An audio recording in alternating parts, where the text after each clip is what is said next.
All right, there we go. Let's go ahead and get started. So again, today is Wednesday. Here's the weekly on the ES futures. And again, to reiterate, we're making higher lows, we're rounding out a little bit, but the biggest issue here is that we have resistance going into the week, and we have a short week, right? And next week we'll have a full week, and then the week after that we have a short week once again. So that's what we have in store. Now we have banks coming up for earnings, right? And then towards the 23rd and on, we start to see some big tech with their earnings as well. Now in 2022, the over idea, for years coming up into 2022 was we could get these runs into earnings, all right, and runs to the upside, right? And that didn't quite happen a whole lot. And I'm not saying that's not going to happen this year. We really have no idea, right? But the idea is that we are rounding here, but we are coming into resistance. And my overall thought process for today is that not only do we have FOMC, okay, we have some econ, I believe, around 10 o'clock or so. We can look at our market watch, which I've published over there in our broad market analysis. So if you want to go over there and see what's on the agenda for today, go ahead and just stop by and take a look at that. Okay. But far as today is concerned, again, I think we're range bound. This channel right here on the daily is really beautiful. I mean, it really is. This is letting you see. I think if you're new at trading, you could see that we are in a channel. This channel looks like this, and the idea is that as we get lower on the curve, so if this were a curve, this would be the high end. Let's go ahead and put an H here, and then down here would be the low end. Okay. And the idea here is to get long at the low end and short or trim those longs into the high. Okay. Now, again, I understand this is ES futures. It does not matter if you do not trade ES futures. What I do is use the ES futures to help guide me on my day trading and or swing trading. So the idea is I could be swing trading down towards the bottom here. All right. I could be intraday trading and or scalp trading in the middle. And as we get to the top side, again, still intraday to scalp trading. Okay. It's not until the market decides if it wants to move over this box and then test it that we understand that maybe what was resistance becomes support. Then we're looking at swings to the upside, perhaps your 200 daily moving average. And then we have a supply zone in here that will be looking for a short trigger. Okay. It is possible if we get a run into earnings to the upside that we could get closer towards this short area. And then that lets me know, hey, let's hold off and let earnings start to develop and see what the forecasts are for that first quarter. Okay. Everybody understand that? Now, to the downside, if we break down below that channel, then we'll be looking for targets to the downside, which indeed I've talked about on our 2023 projection, and I'll give you targets for that as well if we start to break down. As far as right now, notice that your daily targets for trigger long were between 3832 and 3782. Notice that price came in yesterday. Let's go ahead and just do this. This is a trendy edge. Trendy edges help find demand when they are on the bottom. And at the top side, they are for supply. See that dotted and yellow lines there? That is your supply zone. Notice that price rejected there. Notice that price went bid there.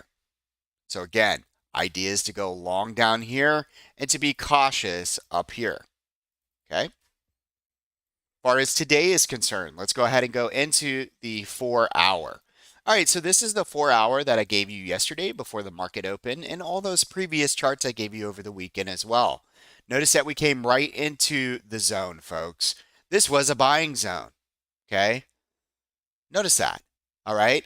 So a couple comments, a couple things that I want to reiterate in this room. You have to execute in order to see if you are becoming successful or not, right? That's the only way. You have to execute the levels, right? If you execute the levels, you understand how to manage them, you understand how to allocate, and you're okay with the loss before taking a trade, mentally, these are a lot easier to execute. All right. Supply and demand, I've heard a couple comments over the last several weeks, and really I've been hearing this for a long time, that supply and demand trading is counter trend trading. That's what some people think. It's not necessarily counter trend because we are looking at several different time frames, so everybody has their own perspective. Listen, folks, if you thought trading was easy, you're wrong. Buying down at the lows should be easy, but unfortunately, a lot of people are taught the wrong way. I mean, think about it. If you're waiting for trend to develop, okay, let me just give you a quick example. If you're waiting for trend to develop, you're still waiting, folks, because technically, this is what we consider a sideways trend. Lower highs, higher lows equal sideways. So, what are you doing during this entire time? Demand and supply at first feels a little awkward. But then you start to realize that the majority of people are selling here due to fear, and we are buying. Majority of people are just starting to go long as we are trimming. Majority of people are FOMOing into supply as we are trimming and getting out of our positions and getting ready for potential shorts. Literally the exact opposite of what I would say 90+% of people are taught. And that's why trading is so difficult. It's not easy. Okay. Let's go ahead and move on. 5-minute charts. Sure. At the end of the day, all right, if you go into the journal trade, you're going to see, for example, PH took a trade. I took a trade. I'm sure many in here took a trade over the PMZ. This is not high insight trading. What's amazing about this process is that the levels are already there. We've already taught you how we trade these, and the rest is history. We really do try to make this as simple as possible. The idea is to go long above the PMZ and or to go short below. A few things here before we move on today. It's very important to understand what is your risk to reward. What are you willing to lose? Remember, the risk for me is the difference between these two levels. Last night, that was only about 2.25 or so. Okay. Once price went bid above here, let's go ahead and zoom in. Okay. This is where I'm trying to figure out. I believe this is where I went long right in here. Okay. I closed earlier. I got my points. I was happy. Went to bed. All right. A little early last night. And some traders took their trade here, placed their stops underneath where they were comfortable, and closed up towards here. So what does this mean for the rest of the day? Let's go ahead and talk about it really quick.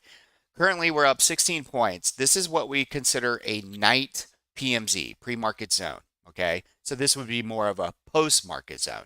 Today, these numbers up here have nothing to do with this number, okay? So right now, our trigger long is 3866. We want to round this up because we know there's no 0.15. So it's going to be 3866.25. That is the long trigger. The short trigger is 3862.5. Again, you got to round up. So we need to round this up, and that's to about 4.25. So your actual risk is going to be about 4.25. All right. And then your targets to the upside, I really want to make this easy. To me, it's all about, trimming, pulling your stops up. Everybody's different. You could trim at 2, 5, 10, whatever it is that fits your type of trading. The idea, you can see that they work very well when we trade out of the PMZ. There you go again. You can see there's a huge drop. All right. The idea is that you can hold, and you can use those EMA clouds to kind of help you hold that position. Okay. We also have automated targets. We have trendy edges and all that good stuff. Now, where does that leave us for today?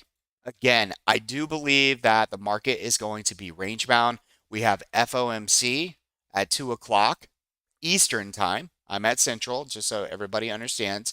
I'm Central time, but FOMC is at 2 Eastern. Okay. Next thing I want to show you is the SPY and QQQ neutral strategy. Notice that yesterday we got the short trigger. We hit T1 and T2. Remember, all levels to the downside are support until proven otherwise. You want to be looking at locking in your shorts. okay, as we hit these levels. Over here, same thing on QQQ. We come into T1. We missed T2 just by a little bit.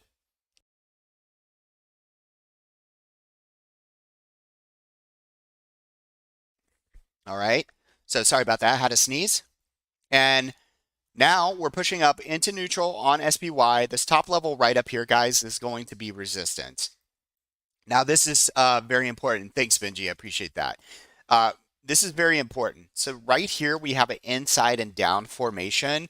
So please listen to me. Take a little bit of caution. If we happen to break above the neutral today, be careful. Okay, we might get a little bit of a run, but I would be careful as we get close to this base around 384.65 and of course 385.51 being a target. So your risk to reward right now to me is a little skewed and once again feels range bound for right now. All right. Again, QQQ, same thing, folks. 266.85 is going to be resistance until proven otherwise. If you don't believe me, just take a closer look and look at the topping wicks where we've tried to break over this level. Okay. It hasn't happened. Real quick, this is important to note. We did gap up yesterday. You can see that. Okay. You can see that we gapped up. What you might not understand is when I reduce that and then I come down here to the daily, the blueprints that I provide for futures, ES futures, okay, this is in line with the SPY, okay, we gapped up and we got close to resistance, so we're not looking to go long. Matter of fact, I feel like Melissa and I traded this perfectly yesterday. We got long on several positions. We trimmed as we got up there. And I want to say on average, yesterday combined, her and I, we probably hit about 6 positive trades, if not more. I had one losing trade. Overall, the day was positive, and the same for Melissa. So I think that not only did we coach this well, but we did well, and that was the first day of 2023. So congratulations if you guys did have a good day, and if you didn't, that's okay. It's the first day of the year. We have a lot more to go. Okay. All right, so ES futures, we looked at that. Now let's go ahead and get into really quickly. I don't have a whole lot to go over. This is going to be the names that we're looking at. Melissa, I believe, is going to go over AMD, and then she's going to go over XOM. When you come in the morning, okay, so for anybody that is new, you're coming in and you want to see if I have any updates first. All right, and if I don't have any updates, go down into daily focus. Daily focus are the names that we're looking at for trading intraday. Okay. Now, before I show you JPM, just really quick, notice that Meta has pushed up very closely to our swing targets. Okay. And so yesterday, this was a positive trade for us. If you decided to hold, we have gapped up another $2 and you're very close to that target. Okay. If you're not in this trade, I wouldn't chase it up here into the target. I would wait for it to pull back to about 126 to 125.89 before looking to go long. If it breaks down below there, expect 124.5. Let's go ahead and get rid of this name. And I want to show you my new name for today. So JPM is something that I'm looking at. I'm interested in banks because they're going into earnings. They're currently up just a little bit. This is a very straightforward plan, folks. If we dip down, just like every single day, we have a zone down here. If we dip down, I don't automatically take the trade. Matter of fact, what I'd like to see is for the trade to come in even closer to the bottom of this number or perhaps even this cloud. Then I'm interested in the long, and these are my targets to the upside. 137.5 by 138.62. Just know that it was a short week. Premium can be burned. And as we wait for FOMC, most likely the market just kind of does this. Okay. So if you're in a rush today, you may want to be a little bit more patient because I think the market might want to see what's out there. All right. And I always get the saying, oh, it's just notes or whatever. It always causes some volatility in the market. So please understand that. Let's go ahead and move on. So Melissa, if you're free, we'll talk for the next 10 minutes on her trades. And again, once again, thank you for being here and let's go ahead and get started.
Awesome. Thank you, Melissa. I appreciate that. So, as you guys heard, Melissa, not biased, just looking at the PMZ, and that's been great to her and a lot of you. Over here on the ES Futures, I'm just getting the 5 minute chart ready. So, your risk right now, I just put 4 points for today's risk in the PMZ, and then I'm looking for targets up and to the left.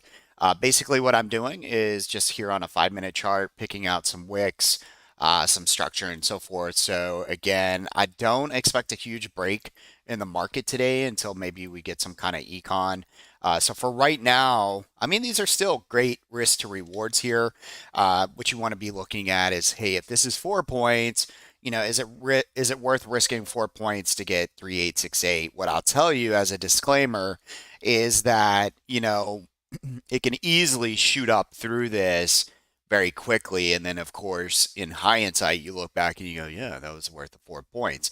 So I don't really like to these first targets. What I'm just showing you is there's a little bit of resistance here, and you can see that as we push up into this level. But the bigger targets are up here, 3882 to 3893. But so far, looking pretty good out of the PMC there. All right.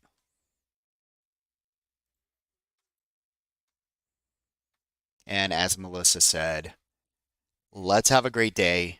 Try to make it quick. That'd be fun. I thought yesterday was pretty quick, and Melissa did great on those SPY trades to the upside and downside.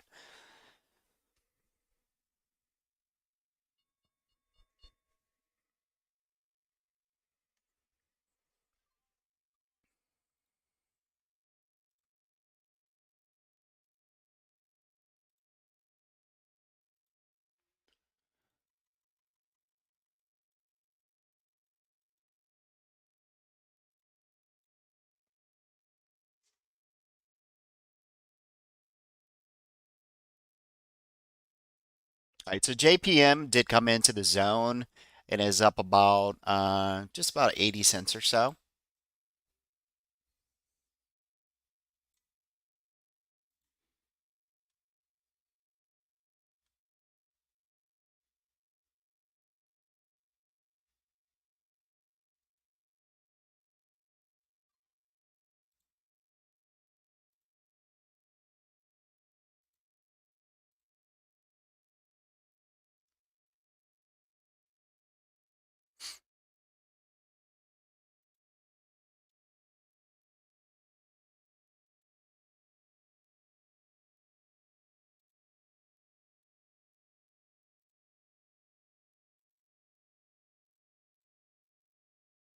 All right, nice little push here. A little bit of resistance, like I said, on the open.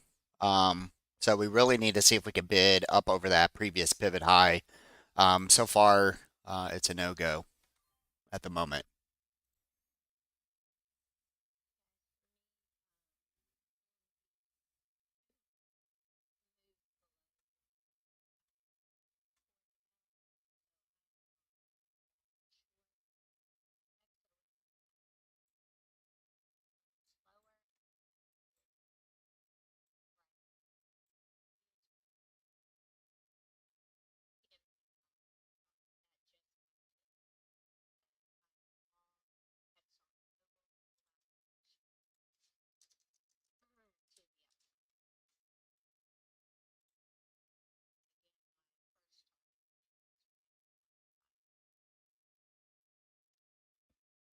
You bought a little. Okay. Let me see here.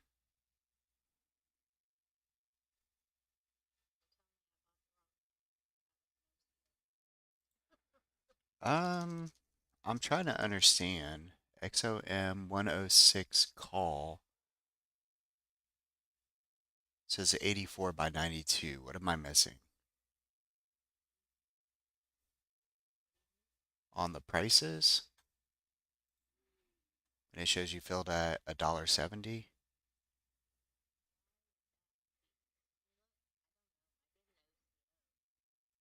Yeah, I don't know.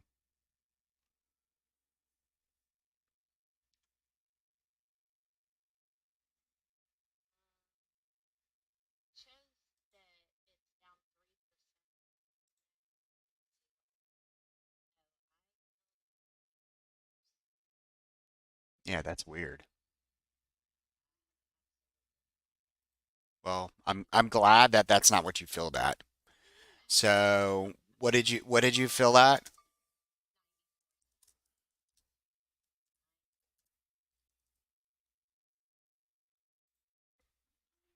Okay.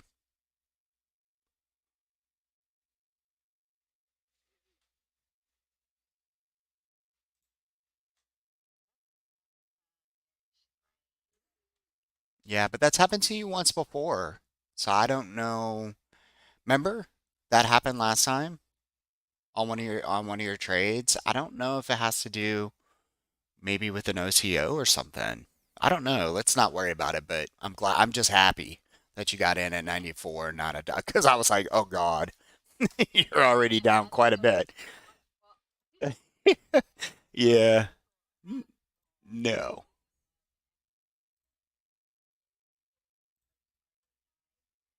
Let's see what happens when you trim.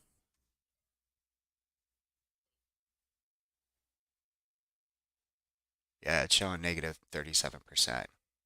That's Yeah, no, no, no. I see it. Yeah, it shows that you yeah, I'm gonna reach out to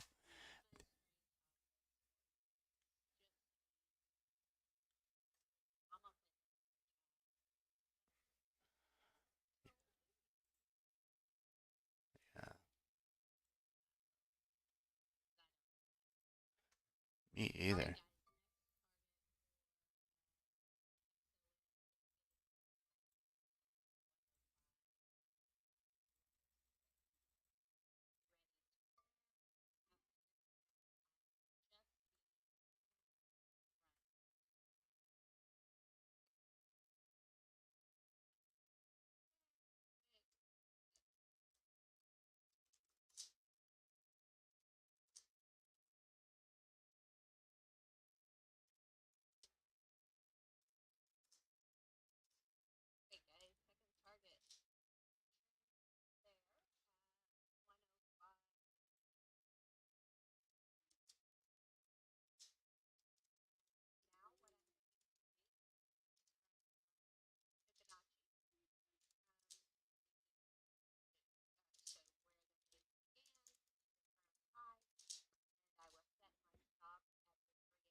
I think anybody following along would know.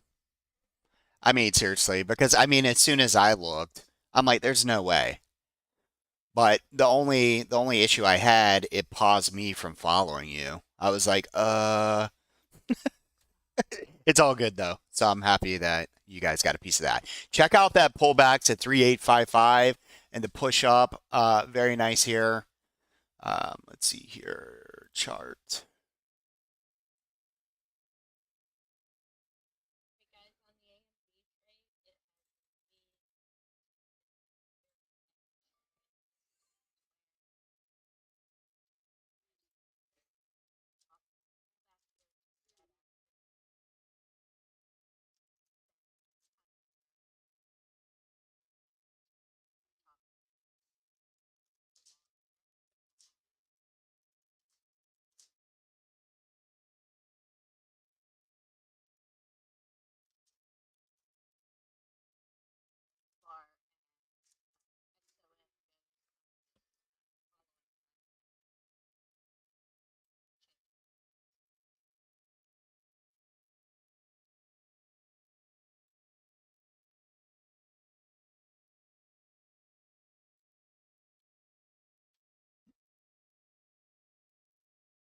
What happened?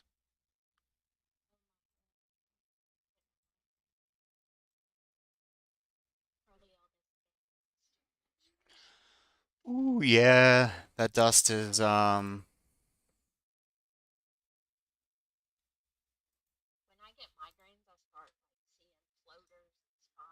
Really?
It did. Yep.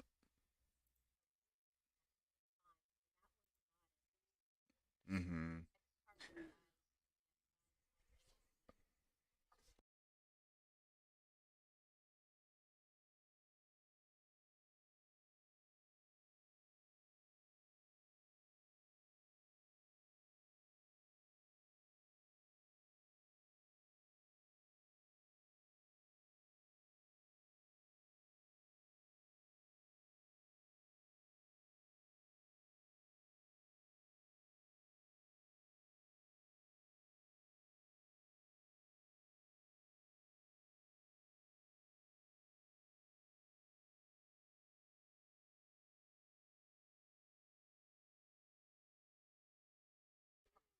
Okay.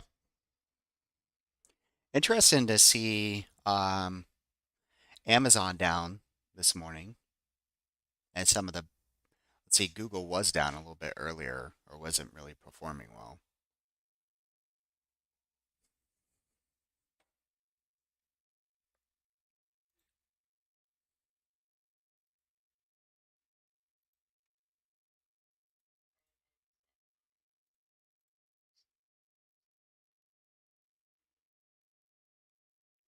I mean, yeah, with ES working up towards 3882, we should be able to get that open.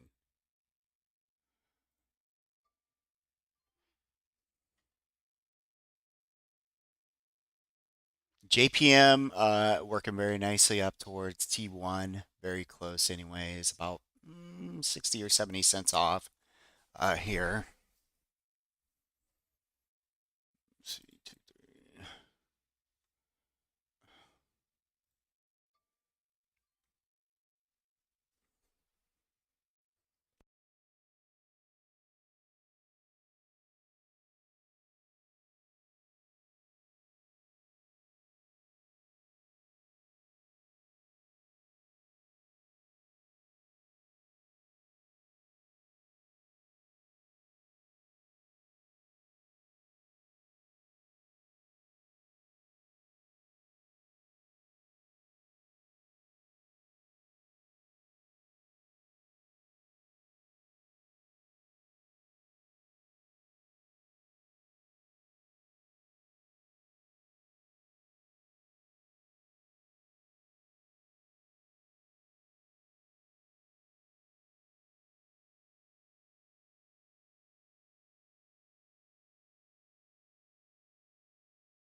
little volatile right back down into the PMZ there.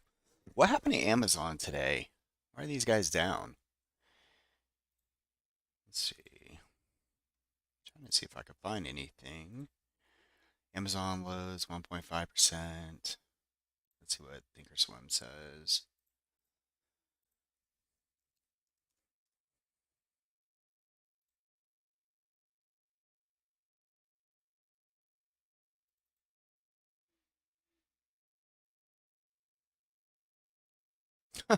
Is that bad news?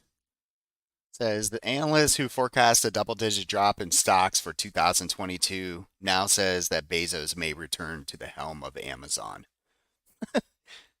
Does the market not like that?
I'm going to go ahead and close out my butterflies on BA just because it's moving so much. I don't feel like messing with it.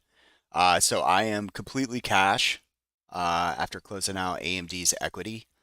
And so just kind of waiting for the next setup here. Wasn't able to execute JPM. I wanted to pre-market with shares, but end up stalling on that. But I still like this move. Matter of fact, let's come over here and take a look at JPM just really quick.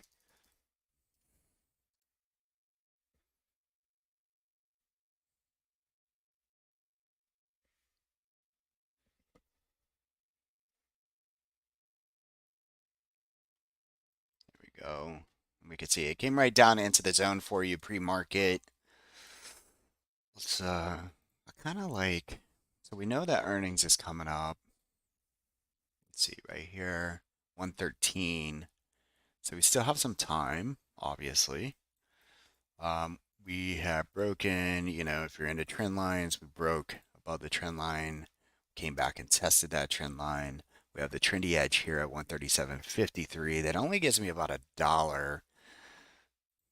And then we have the weekly. My thought process is that we just kind of stay in here. I'd like to see a little bit more of a pullback this morning and then re-enter, not re-enter, but actually enter for this morning. And I'd like to see, move somewhere up here towards the 140 to 144 area. So let's get back into this chart here. But for right now, it is trying to work its way up here.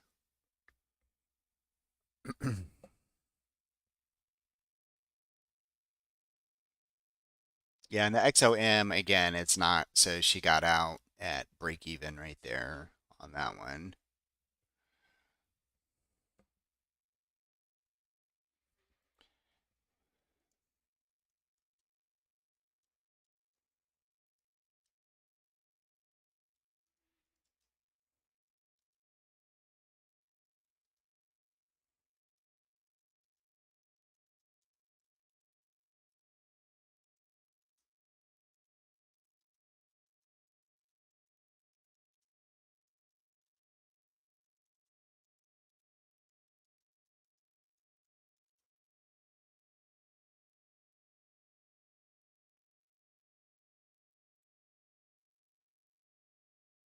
Yeah, we do have data at the top of the hour, exactly.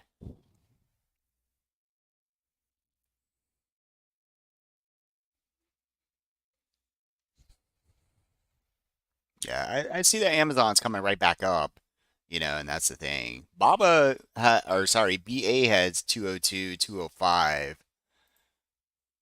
and nice trades there on XOM. That was fast, Melissa, very fast. AMD, just kind of, man, AMD, every time I trade AMD, it's volatile. It just, it's, it's never easy for me. Um, One of those small stocks that just have a very interesting personality.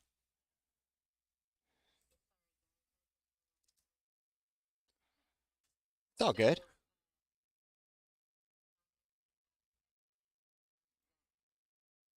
Hmm.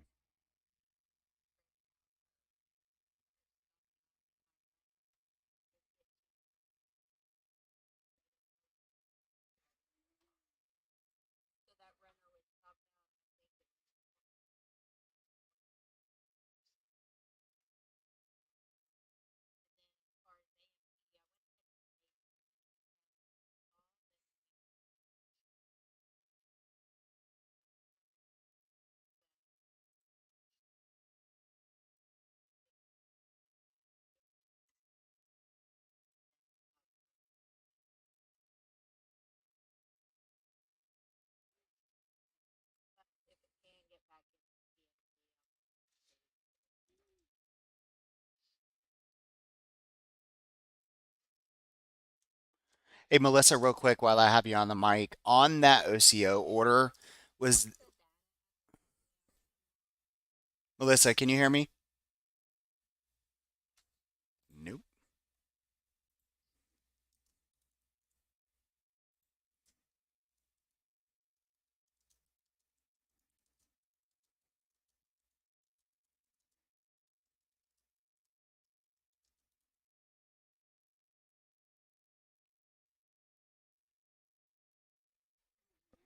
Hey, thanks, T79. Tesla 116, is it up this morning? Nice. That'd be nice, man. Yeah. All right, well, BA is hitting that 200, and here is uh today's econ, just in case you guys didn't look over in the broad market. And I'm still trying to get my SPY hedge. So I have that in till good till canceled, just so everybody understands. Okay.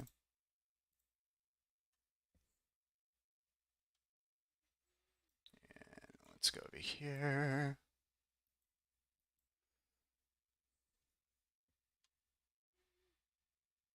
And currently they are going for. I was like debating this morning. I'm like, do I want to jump into these yet? Oh my God.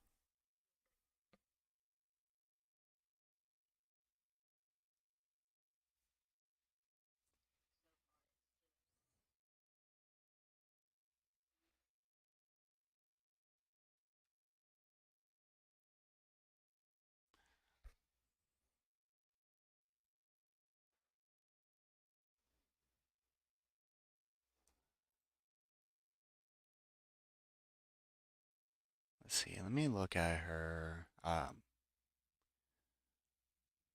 Melissa.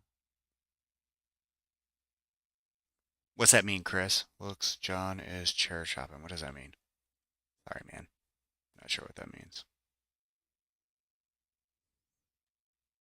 Oh, you mean on online? Dude, you know what else hits my ads a lot is John Carter's stuff. Like everything I go to. It's pretty impressive. Some good marketing. Everything. It's crazy. Like a little box pops up.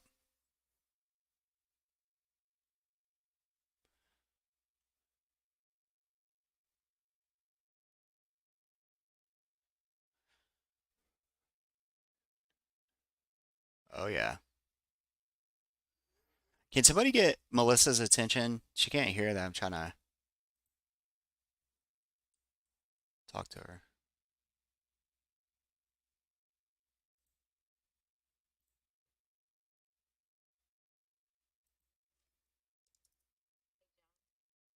I can hear you. Can you hear me? Okay. All right. No, it's okay. It's all good.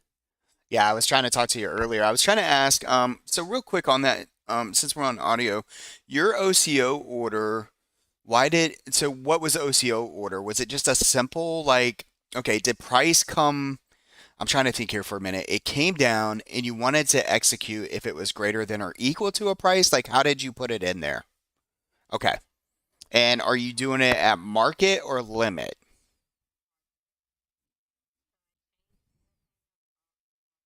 Mm-hmm.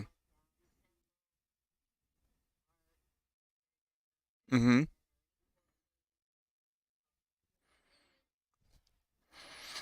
I think, yeah, and you didn't do anything wrong. I think last time that that happened, if you recall, I reached out to TD Ameritrade and asked them, I'm like, they just said that like it could be like a literally like a millisecond where exchanges are doing something off. Like it's hard for me to like explain to them, you know. I mean, you could literally say, "Hey, this is what I filled at, and I have, something that reads the API, and this is what it's saying." Like, why would that come out that way? I can't even figure it out because I don't think that thing bidded ever. I mean, it might have first thing in the morning because it didn't drop until, whatever time, but for it to read like that is just really strange. That just goes to show you, though, like their API in the background is can be strange. I mean, it really can be. Um, any, yeah, I don't. That's not in question, but the overall volatility, what can be created, what you see, that's the thing. Is like I've had cases where things have happened over the years, and I had to call in, and they wouldn't credit me, if you will. And I'm like, I know for a fact, like, you know what I mean? But uh, I don't know.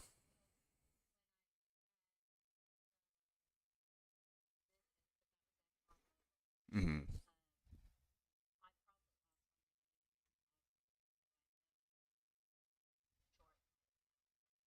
Yeah, of course not. Yeah.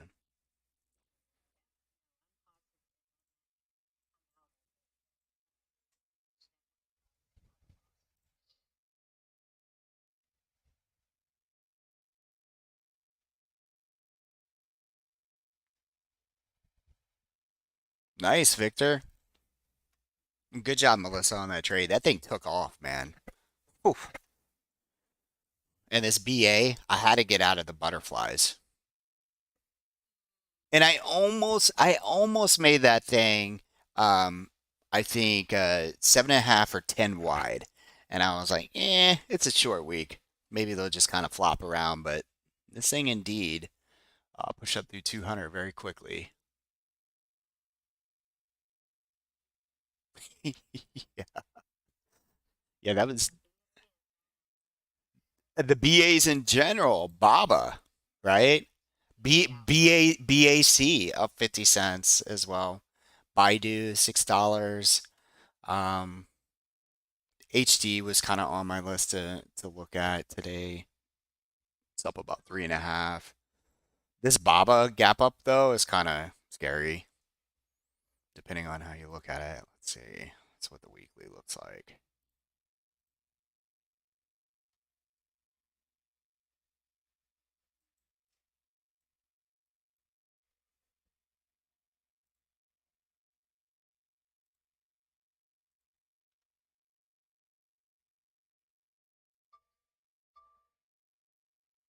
Yeah, with this gap up, eh, it is above the 200 now.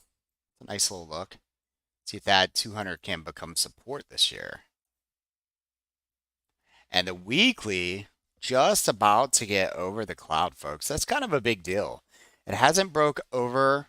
Check this out, guys. Baba has not broke over the weekly since January of last year. That's pretty impressive. and it's almost there. And you know how they do us though. So not only not only is it just right over the cloud, but it's right at the mid on the edges. Very interesting look here. I don't think I want to buy it 6 up, but looks like it could move up to 114. Next target around 104, 110. Yeah. So we'll wait for a pullback. Is that Chris? He sounds pretty excited about something. Oh, it was? It sounded like he went woo-hoo-hoo like that. Oh. Oh. Sorry, Chris.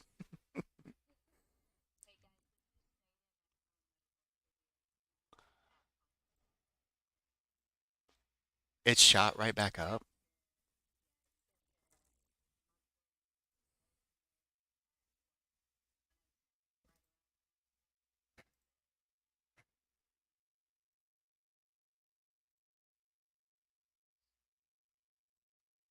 Wow. What what a crazy well, I mean when I look at that's the thing about scalping, Melissa. When I look at it, it looked pretty dramatic. And now that I see the pullback, it was only, about a buck. And now it's taken off.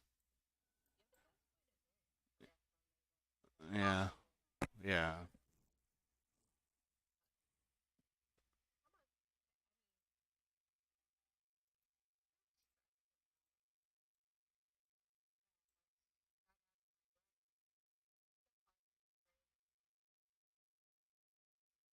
Yeah, for sure.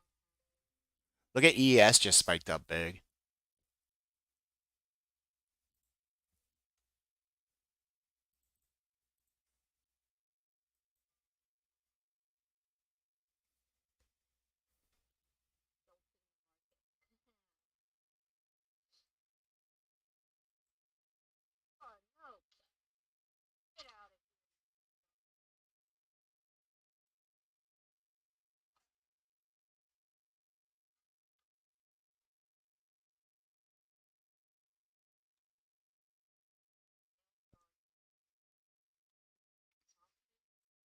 You trying to eat your breakfast?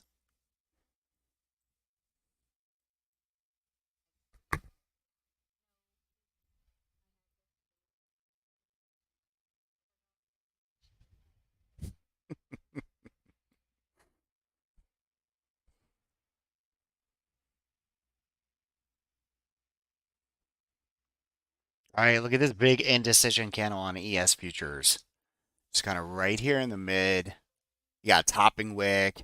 You got a bottom flush. Doesn't know what to do.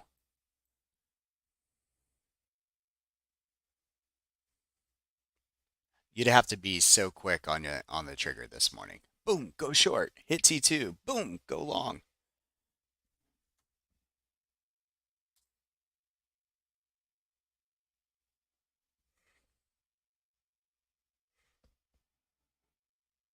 Amazon right back down to $1.50.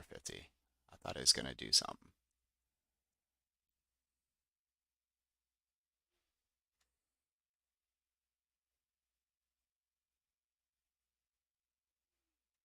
Unless there's some kind of big data coming out, TCamp on LVS. Well, it looks like it's moving up, man. Like we talked about at the beginning of the year, or sorry, right before the end of the year. Look at that move. Oh my.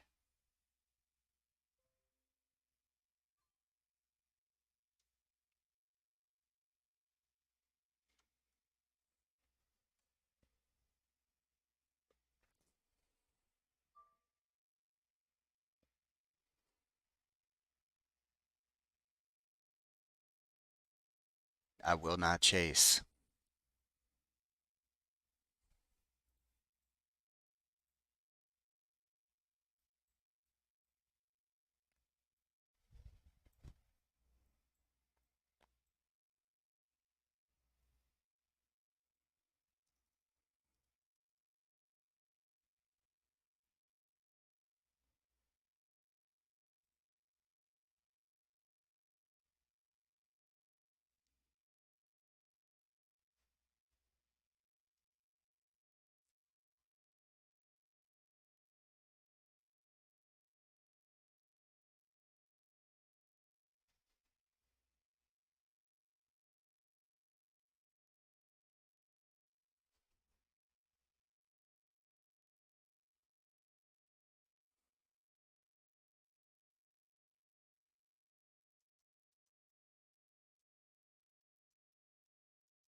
What's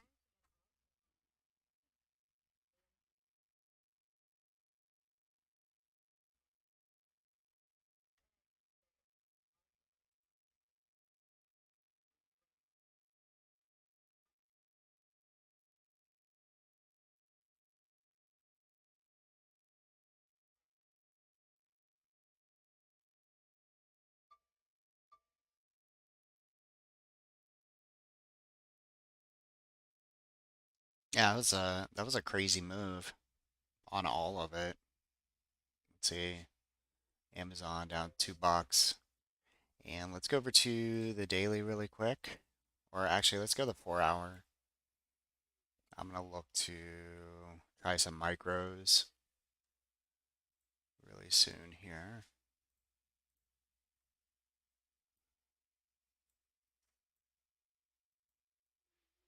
They're just creating the playing field for FOMC. Nice pullback, right. Yeah. I don't trust any of this. Let's see. Damn it. I still didn't get into my SPY hedges though. And that's okay. They're so far out. I'm sitting here debating, like, do I really care about 30 cents per contract? But I'll wait.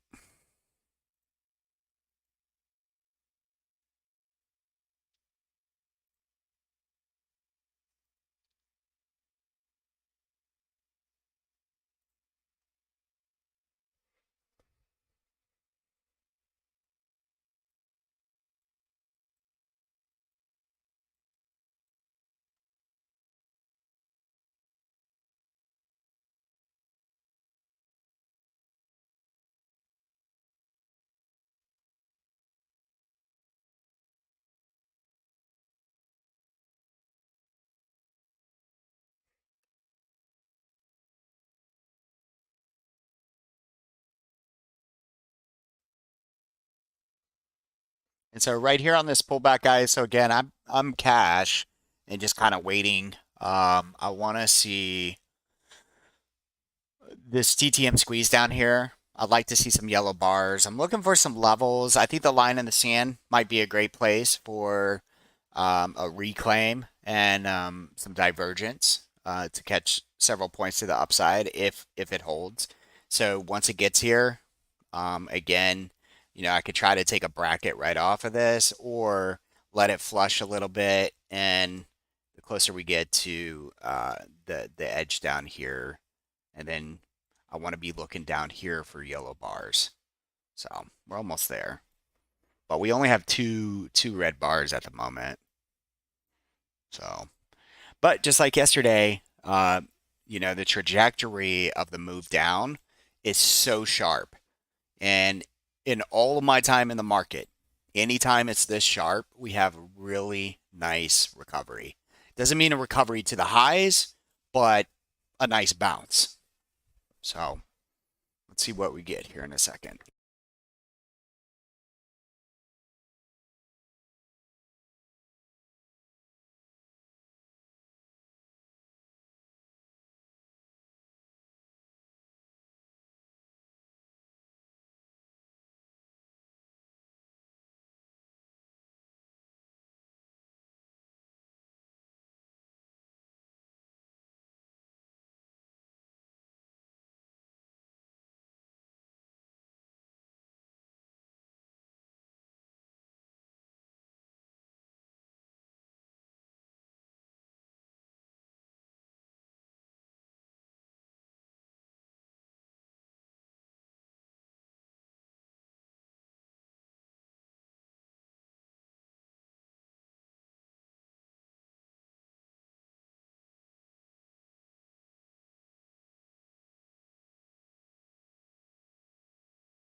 Oh, I can. Yes, ma'am.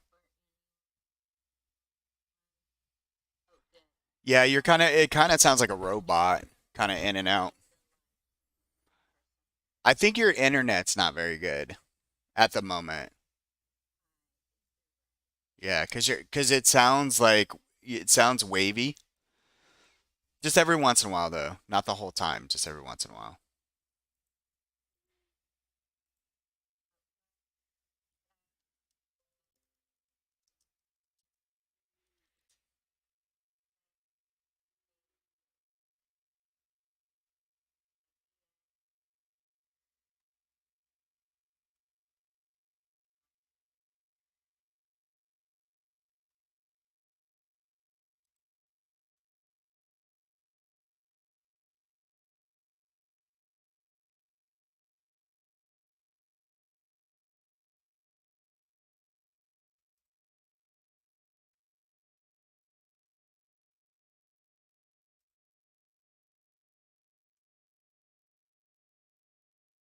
All right, guys. So we broke underneath the just for a second here on SPY. Down a little bit. We're underneath the neutral. Same thing with QQQ. Check it out. 266.85 was indeed resistance. We talked about that this morning. 383, I said to be super careful right here. You could see same thing happen. And so they're just playing off those inside and up and inside and down formations. And personally, I just don't want to sound like a broken record and like make annoy you guys, but it's just doing exactly what I thought it would do. We're caught between this right here.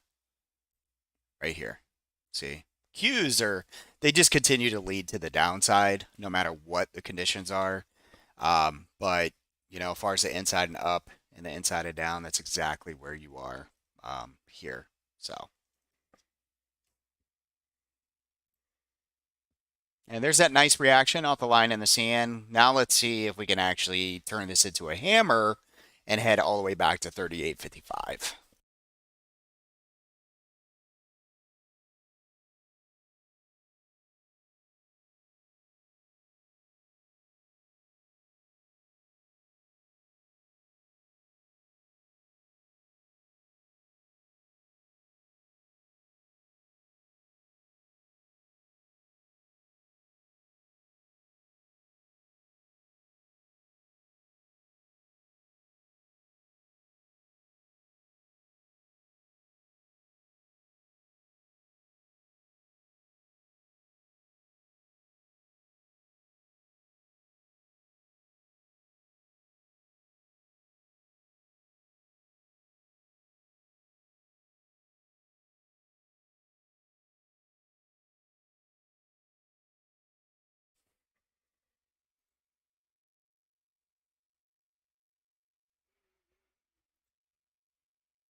All right, nice push.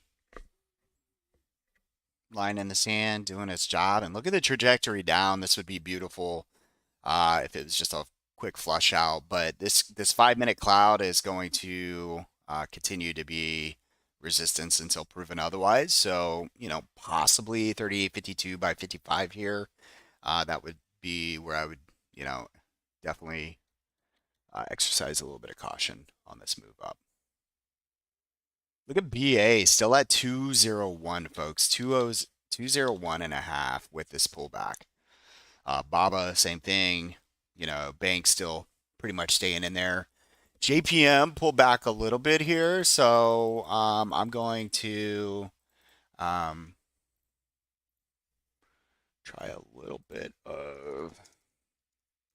a swing.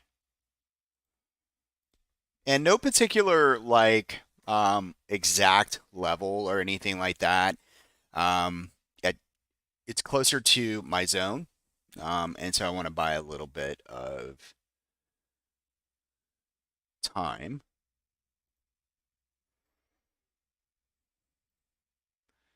And I'll do, there we go. What's the bids on this thing?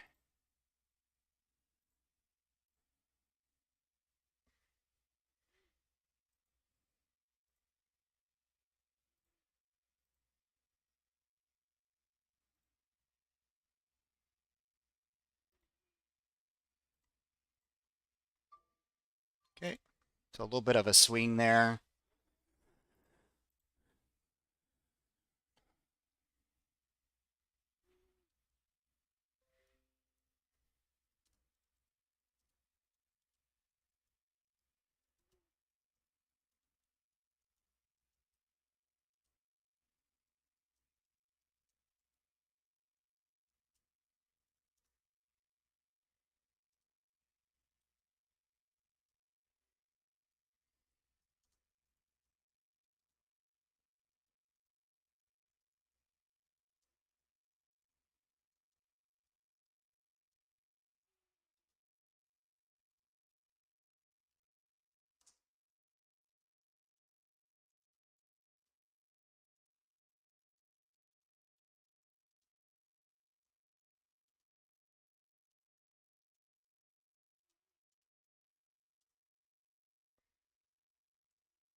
And there it is, right up into pretty close to 52 and kind of backed off.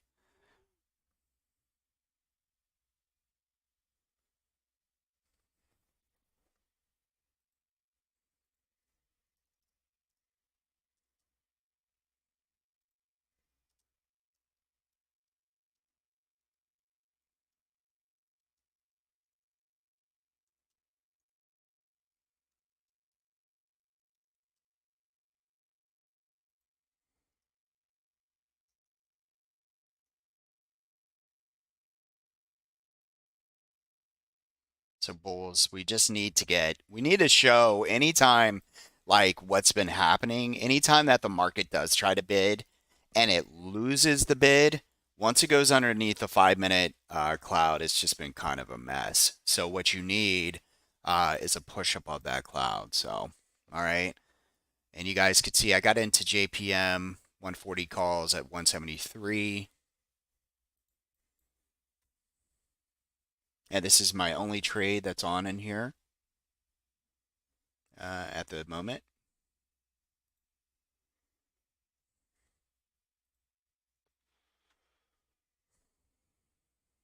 Come on, little engine. We know you can.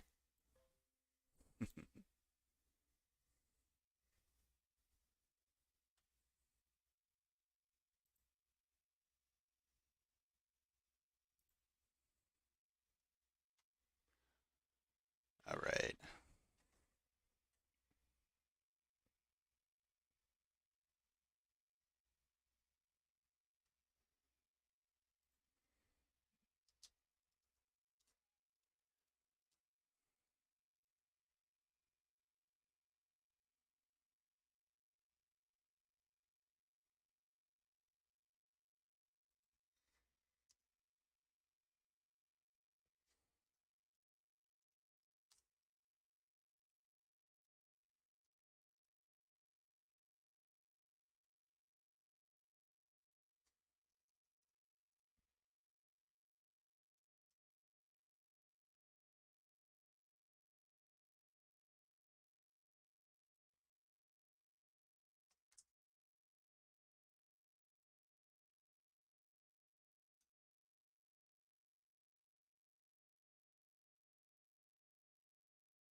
All right, guys. On that note, Elijah is up, my grandson. So I'm going to say hi just really quick, and then I'll be right back.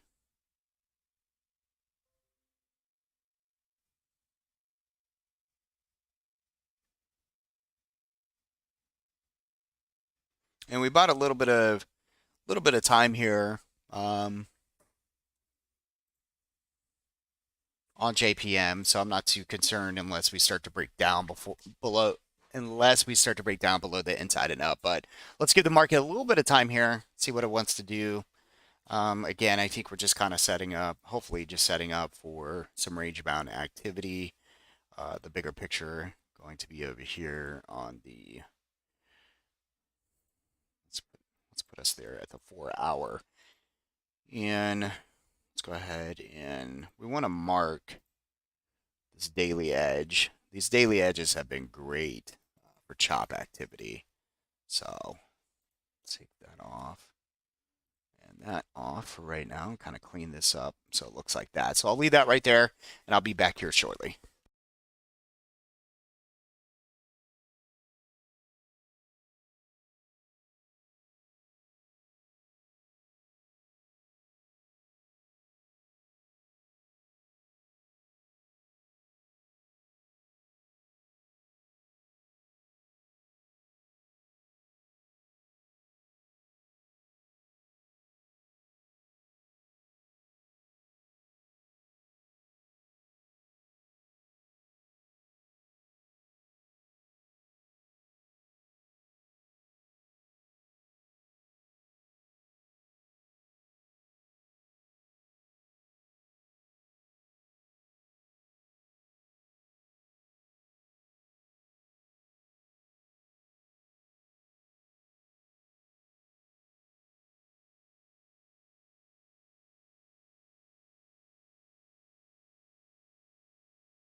Nice job, guys.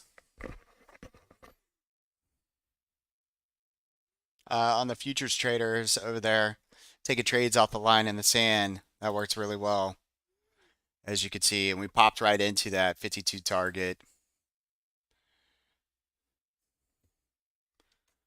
Be nice if they could work some magic and get over that, huh?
All right, guys. So far, price has moved all the way from the line in the sand back up into the PMZ and just kind of hanging out around there. We have some topping wicks on the 5 minute around the 38.68, 38.72 targets. Any kind of base formed above these, I think we can continue the march up here towards 82 and 89. Far as JPM is concerned, we're up about 10% on those options. And again, that's my position here, my only position in this account. Some names continue to look great. BABA, BA, Bank of America, just banks today being the focus. AMD, unfortunately, looks like it came down quite a bit. Close the equity out right in time before the drop, and that was just basically taking trades above where we wanted to get in and then pulling those stops up so that the trade didn't go from green to red. Uh, but it's frustrating, right? Because you can see that the majority of the market, it's just I almost feel cheated on, you know. Good old Google, Amazon being hit today, and yet you got Baba China names moving up, pretty extreme moves. Um, I would, it's not like Baba's really sold off and Amazon's not, you know. Amazon's taken a huge hit, Baba's taken a huge hit. I believe they're both in quarterly demand levels. So maybe like Amazon is just not its time yet. But I do feel like Amazon, Google, especially, um, a lot of these just almost feels like it's on purpose. It's like these things are down a lot. I don't think they're going anywhere. And ever since we've had the forward splits, it's just becoming a boring trade, you know. But at some point, I do think that money comes back into those soon. So we'll definitely be checking those out day to day. NVIDIA, a little bit of a move here. I'll be watching that as well. I'd like to get into something a little bit faster moving in the account here shortly. Closed out BA for profits, but the reason I did that is because we were in butterflies, and I don't personally like when we go over both strikes. I'd much rather that thing slowed down today and then creeped up towards tomorrow afternoon. That would have been a lot bigger return. Sure, it can fall and then kind of settle in there, but I'm not going to be, I just don't want to sit around and wait for it. So we took the easy money, if you would.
And I might follow up on that SPY trade if we can build value above the PMZ here. Um, right now it's resistance.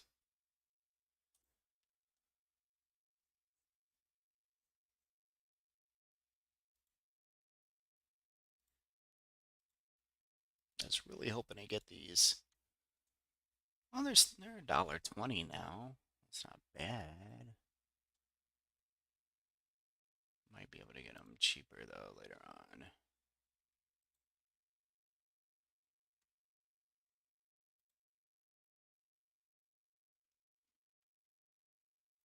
Meta is doing okay this morning. Let's see what it looks like on that 4-hour chart that I gave you guys.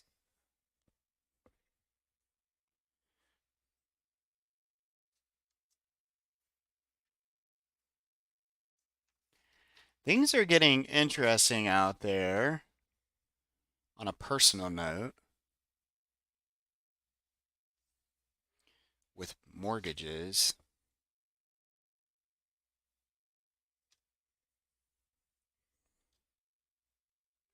All right, so what happened here? Okay, did we pull back into the 125.89 like we talked about? I think we did. See, let's go to a 30-minute chart.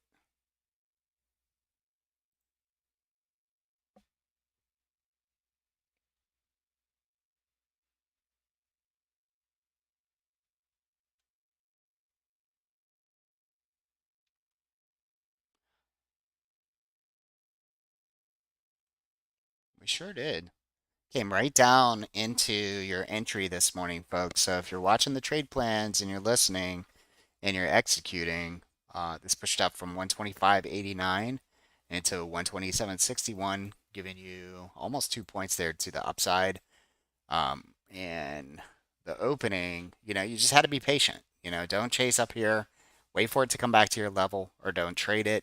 And you can kind of see what's happened. So right now it's above the PMZ. Risk is about 65 cents or so.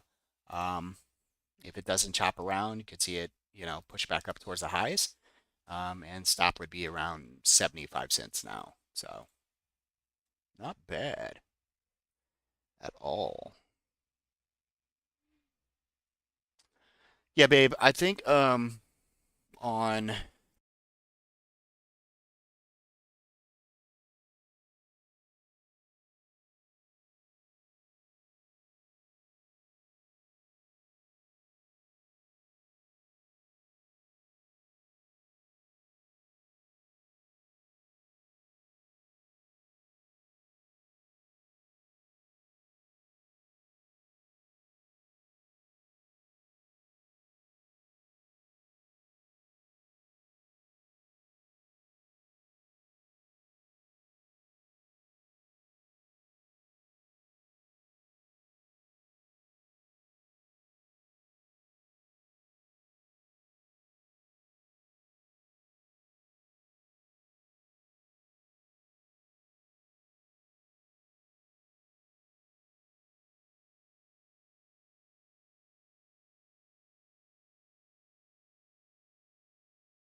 see.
All right, guys, we're trimming here on JPM as we get closer to the first target. We're just off a little bit, probably about 20, 25 cents.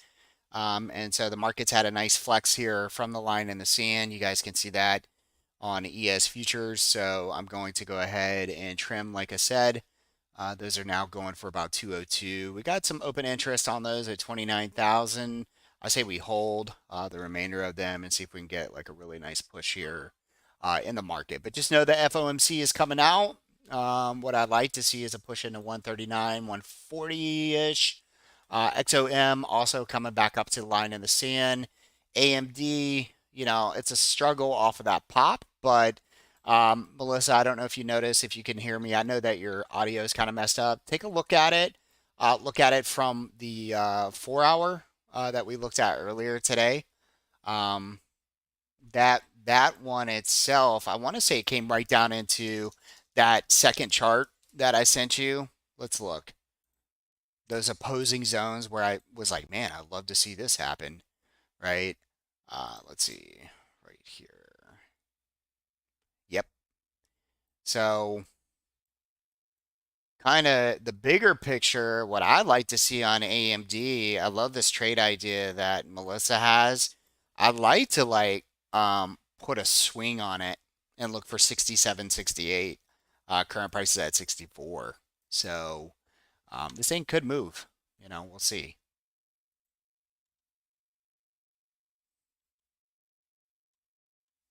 Very nice push.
So my grandson leaves today, guys. So I'll take off here pretty soon, about an hour or so.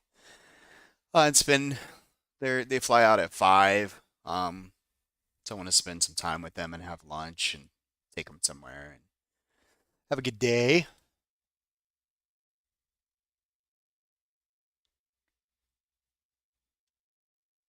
Let's see. So they have earnings. AMD. I like this AMD. I like it for a little bit longer term and shooting up towards what we we haven't talked about this in a long time.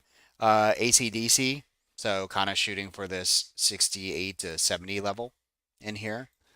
And I think that FOMC could have an impact on it. So I almost want to go in lighter allocation and add on a dip.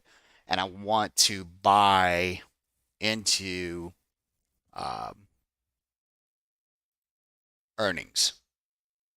So January 31st, which means I would have to buy 3 February, and I'd be going for 207. So what I might do here, all right, so hear me out. I'm going to buy a debit spread, I think. We'll see what the reward is. Sucks. So not doing that. 68 by 70. These are 68 cents. These pay out about 100%.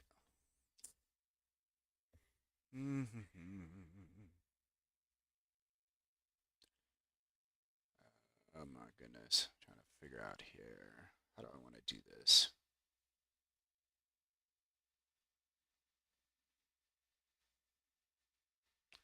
$59 implied vol.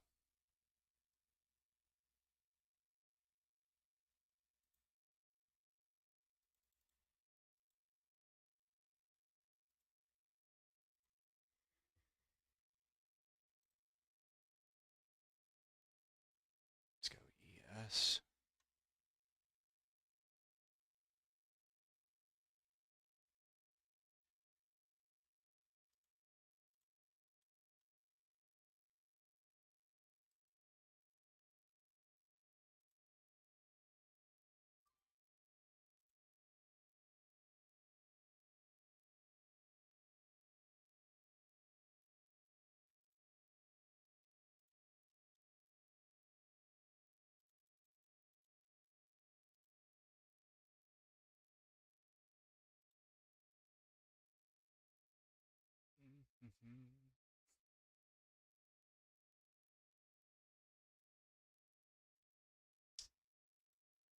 What is a week before that? Still 55%. There are a lot in it.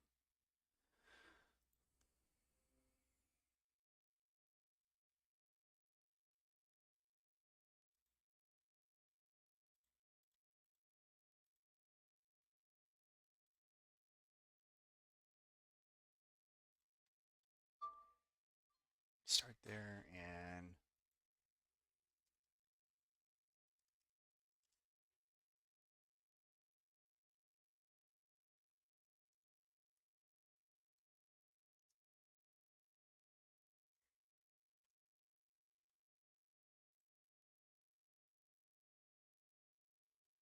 Bitcoin? Is that what BTC is? Just kidding. Let's see. So I had my projection for Bitcoin. Okay, and it is right here from last year. Okay, and if we go to quarterly, so it was my 22 in target, and we came into it. You guys can see that. So we got there, and the bottom of that zone is 9,600. Okay, so my thoughts on Bitcoin, far as the month is concerned, it's a long above 16,330, and your target's going to be 18,450. So stopped at 16,330. I would do, like for me myself, I would do micro Bitcoin, a couple contracts. I'd be stopped out under that 300, 16.3, looking for 18. 450 that you're inside and down. And as far as the year is concerned, I think it's choppy until you can break out above 25.4. So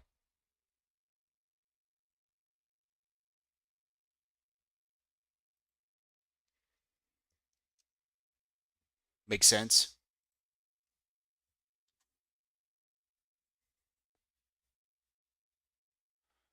So all I'm doing, okay, was I'm using this lower ME as your support, and then I'm using the upper ME as your supply zone, which you can see there's a supply zone right there. And then for the year, it has to break over this. Now, the cool thing is if you're right and you don't get stopped out, and let's just say it breaks through and flags here, you just bring your stops up to like say 50% or 38.2, and then you break out, sweet, then you rode this puppy all the way into 25.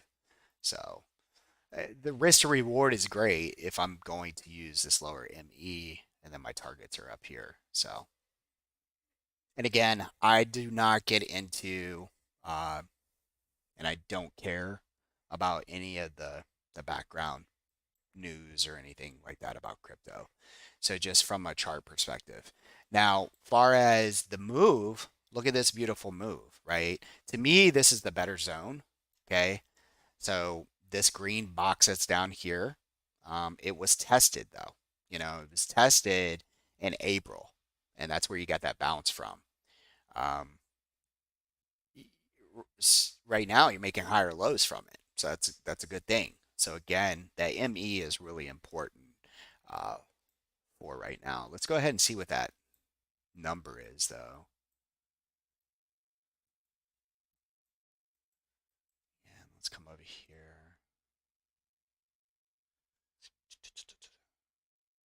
16,322. Yeah.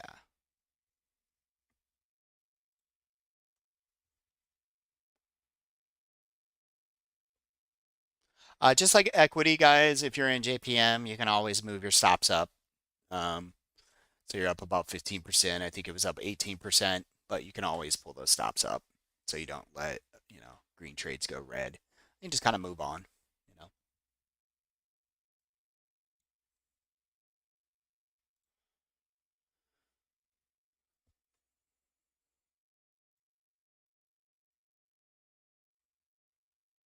You're welcome.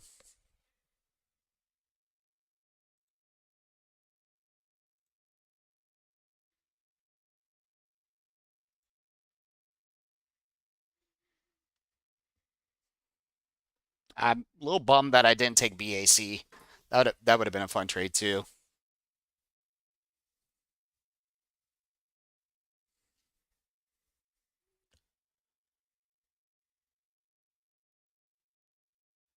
Nasdaq is just extremely weak. 30 points, guys. Like, come on. Typically, ES is running 23.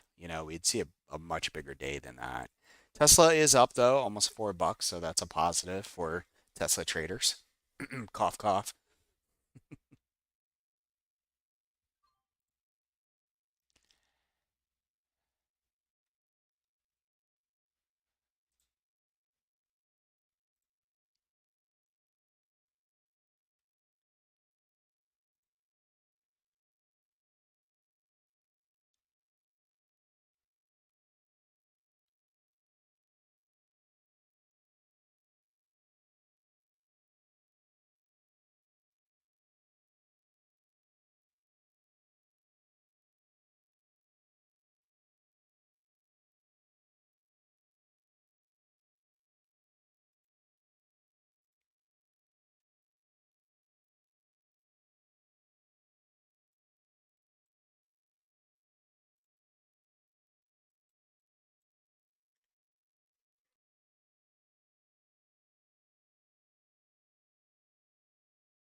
Nice one.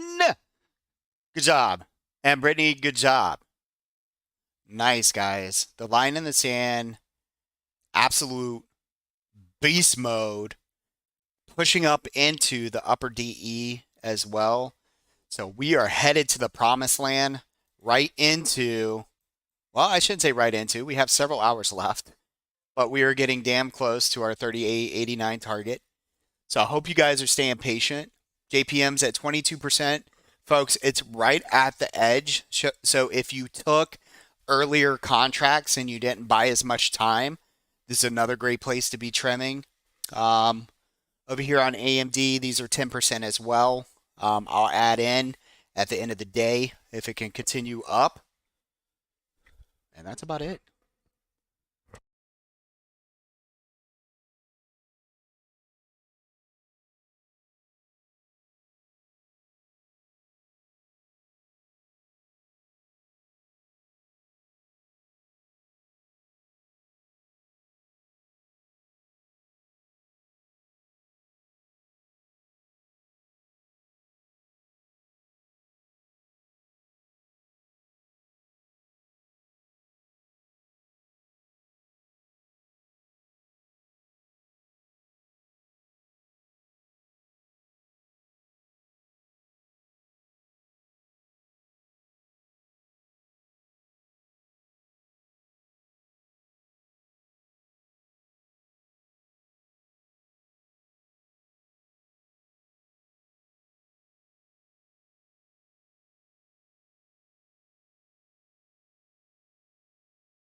right into the WE.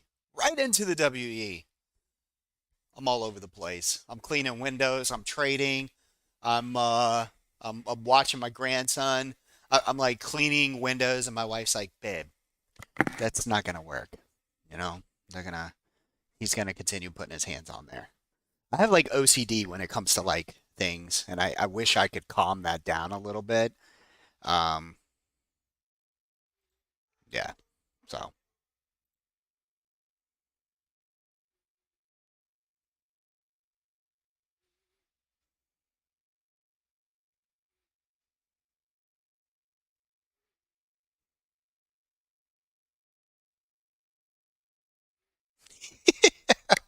Safari, hey, listen, that is something that I wish I could help with. I feel like I feel like we're trying to. Thank you, babe. I appreciate that. And then, and then my daughter just brought me some Starbucks. These like egg white things. I figure they might be decent for you. But seriously, like please tell me if you're listening to me right now, what is hard for you with Discord? What would make it easier? Yeah, it's the hardest part I think is like understanding how to navigate back and forth. For me, it actually took a long time. When I would get a message, I'd be like lost. I'm like, how do I get back to where I was? The home button, if you will, if you guys are listening, the home button is in the upper left hand side, like it's the trendy logo, if you will. So if you ever get lost, that's your that's your that's your way home, right? So like, well, what's really weird about Discord right now, and I don't know if it's my screen, but it's stuck. Like I can't move it to another screen, which is really like irritating me. Let's see. I can at least open this one to show you guys really quick. Okay. Is it? That is weird. Yeah, so the original one, this one's a URL and my app is stuck on my screen. I cannot minimize it. I can't move it. But what I want to show you guys, if you ever get lost, like this is your home key. This right here, and this is where a lot of people get confused. They really do. Like they'll come here and they'll click on something, they'll look at chat, and they're like, "How do I get back?" You want to go back to the home screen. So like say right here, I get right here, right? This is my home screen. And then it allows me to see my channels. And then I'm like, okay, where's everybody at? So you come to member chat, you know? And and really all you have to do is just scroll right here, right? These are all your channels. These are your friends that are hanging out, listening this morning. Other than that, there's, if you're watching me and you see my Discord, um, the pro school, like there's certain things you may not see depending on what your status is in here, as far as like, are you a pro member or are you just a trial member, those type of things. But the education is definitely something cool and new. Um, all of my setups are in here. Uh, Also, the pro school, Austin has pushed over all the stuff from the website. I think most of the stuff, maybe not all of it. Um, I'm trying to think like what else is difficult. To me, these are just your channels. This is where you want to be. And you can duplicate the URL over and over and over. So you can have like 5 Discords open and each one can have a different channel if you're someone like me who has a bunch of big screens around. Right. So that's important, right? So are you at home, Safari? Are you at work? Do you have one monitor? Do you have 3 monitors? Like how many monitors do you have? Is it a laptop? If it's a laptop, it's kind of difficult. Okay, so 2 monitors. So what I would recommend for you to do is you just right click on this URL up here and say duplicate. Okay. So I have 2 Discords. Okay. So now we have 2.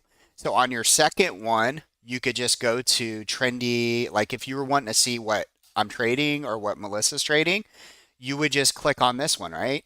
And so you can do this right here. Okay. You could have this open. Let's just say like up here. You could bring this over here. And now you're watching, you can be watching us in main chat. You could be talking in main chat and you could be watching what's coming through. Okay. And then you could have these charts wherever else you want them. Okay.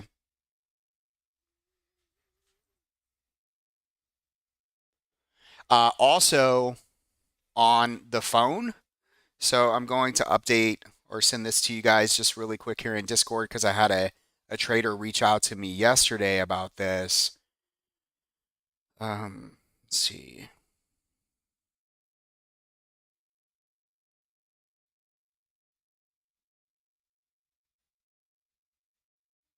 Right here. So this is important on your phone. I didn't even realize this. So what I'm doing in this video that's about to pop up here is I'm sharing my screen with you on my phone. And basically what you want to do when we get over here, and I'm going to, obviously, I don't need this one, but hopefully that helped you. We'll move this over here back where it was, just like that. So if you hit play here, basically what I'm doing is I'm going over to the menu on my phone. I'm going down to Trendy Alerts. Okay. I'm clicking. So let's see if we can open this up. I'm clicking. Let's go back here just really fast so I can show you guys. Okay, I clicked on alerts. Go to notification settings. Okay, go to all messages and make sure that this is clicked. What this is going to do on your phone is it's going to allow you to be able to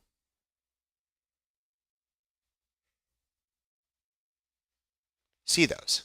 Okay. So like I had to close out and do not make fun of me. I really do get this many messages. Okay. Remember when I was telling you guys about how many, so my neighbor's like, hey, for a New Year's resolution, John, would you maybe answer my my text to you? And I'm like, man, don't take it personal. Everybody says the same thing to me. It's not just you, you know. I'm just a very busy guy, believe it or not. But I do answer. If there's a question mark after it, or I could tell that it's a question, I answer it. But a lot of those are also solicitation text, you know?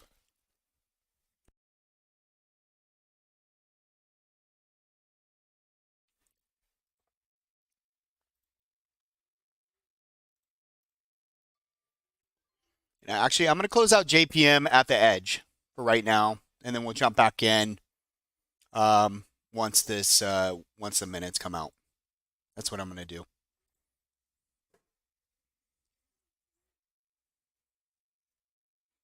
Keeping it positive, baby. Keeping it positive. Man, that Nasdaq shot up bigly. XOM is flagging above the decelerator too.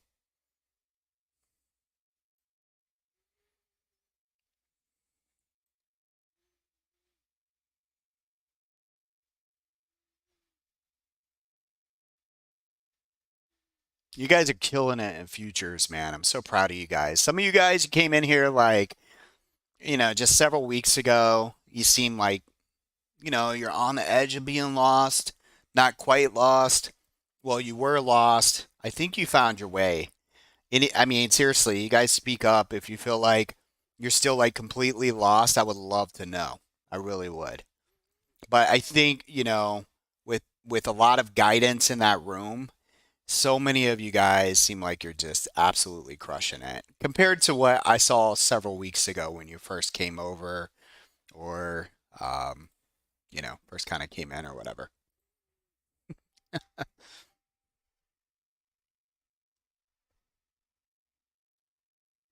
Amazon, thank you. Finally went green. Let's stay up there. Jeez.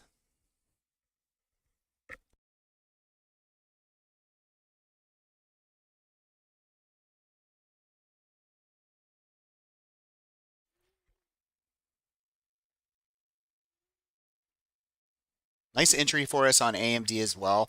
I'm keeping my fingers crossed that we don't break out. Um, because remember, Melissa and I were talking about this the other day. Like, I don't want to add as we're shooting to the upside. So, what I'm hoping for, yeah, I'm hoping what would the human, what would we be without hope? You guys ever think about that? Like, you got to have some hope in your life, right? So, my hope for right now is that, perhaps I get a little bit of a pullback so I can add to AMD. That's the idea. Um, And I want to talk about, what's amazing. So I had a question in futures chat from Iowa, Brad, about uh, I want to explain why the the line in the sand and the edge down here, right? Were such not on the Nasdaq, by the way, on the ES was such a good setup. And I want to go over that really quick because it's not necessarily easy for a lot of people. Okay. Um, the reason why I felt good about it, if you were listening this morning, okay, was the fact that I immediately said right here that this was a V-shaped recovery. The trajectory, and please speak up if you guys don't understand what I'm saying, please ask questions. The trajectory of the move, right? You see the same stuff over and over and over. And when it's sharp to the downside like it is here. So what do I mean by that? If you come over here, there are plenty of times where the market moves up and it trickles down. It kind of does this, right? And then it sells off, maybe something like this, and then it bounces back up and then it sells off. That is not the trajectory on this is not the same as something like this and then this. Okay? These type of moves, folks, these are exciting. These actually excite me. They're not exciting if you bought the top. If you bought the top and it comes back on you very quickly, it's not very exciting for you. But as a trader, you got to be able to wipe that stuff off, all right, and get right back in there because this right here is an opportunity most times, okay? Very high probability that we come into demand, and we said it was going to be range bound. So what we're doing here is anticipating a V recovery, just like this. See, the trajectory down is sharp and the trajectory up is sharp, producing one of these type of trade setups for you.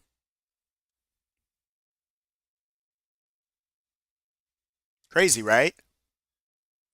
And what is most important is when you're trading this is to make sure that you're flipping through these, okay? Why? Because on the V move down or the trajectory of a sharp move down, you should immediately go to a higher time frame, folks. You don't sit there on a 5-minute chart and go, I'm scared. No. You go over to your 4-hour and you go, okay, cool. John showed me this morning, right? We are coming down. I look left. There's a pocket of demand right here. There's an arrow that tells me that this is a demand zone in here. Okay. We can go over to the 4H.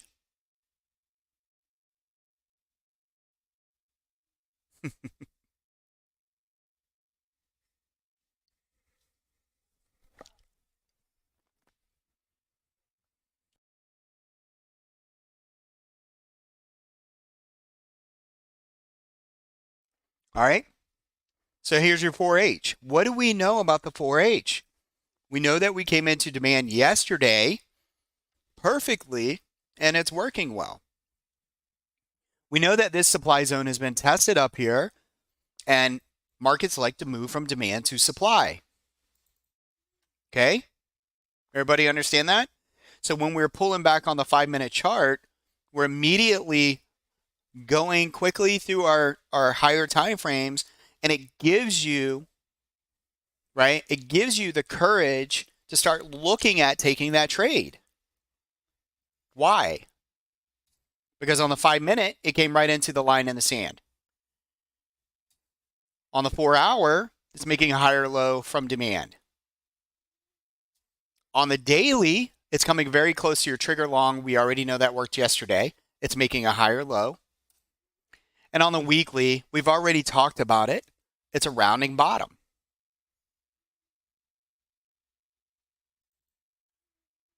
Now, how do you know that this trade is going to work out? Anybody? Does anybody know that this trade would work out? You wouldn't, right? You would have no idea that this trade is going to work out. So never ask the question, well, hey, John, how did you know that was going to work out? Because my answer to you is going to be like, I have no idea, folks.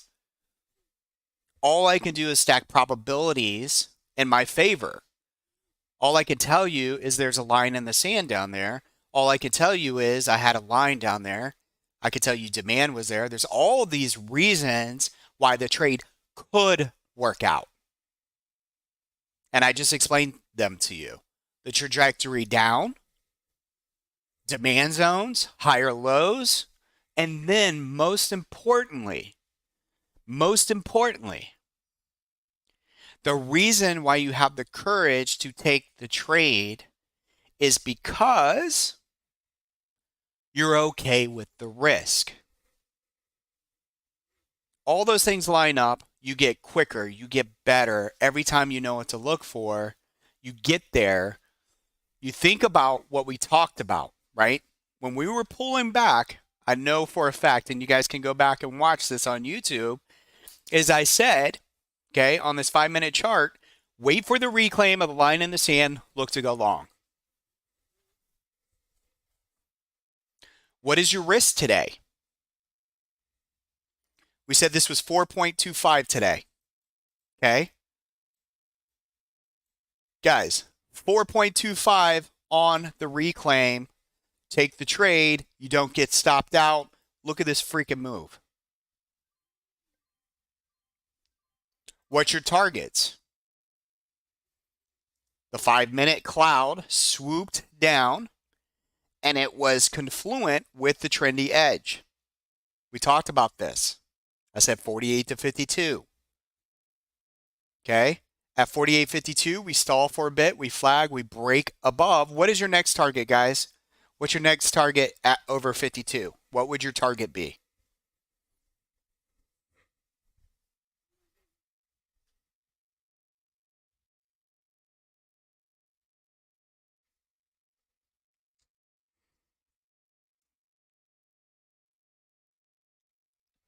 Mm-hmm.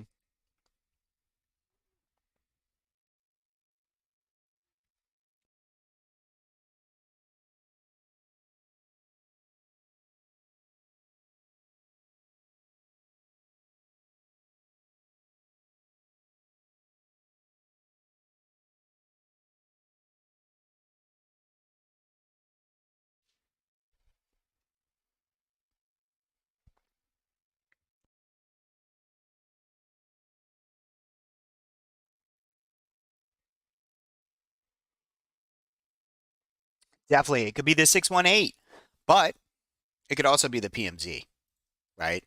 Could have been the PMZ. So you could have easily came up here, like DC said, come up to the pivot high, come to the pivot low. Boom, 618 happens to be right into the PMZ. You could use that over that. If we break above the 61.8, what's your probability to hit the 88.7, guys? What's your probability to hit the 88.7 if we start to bid and close over the 618? 85%. Okay? 85%.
The answer's at 2,748.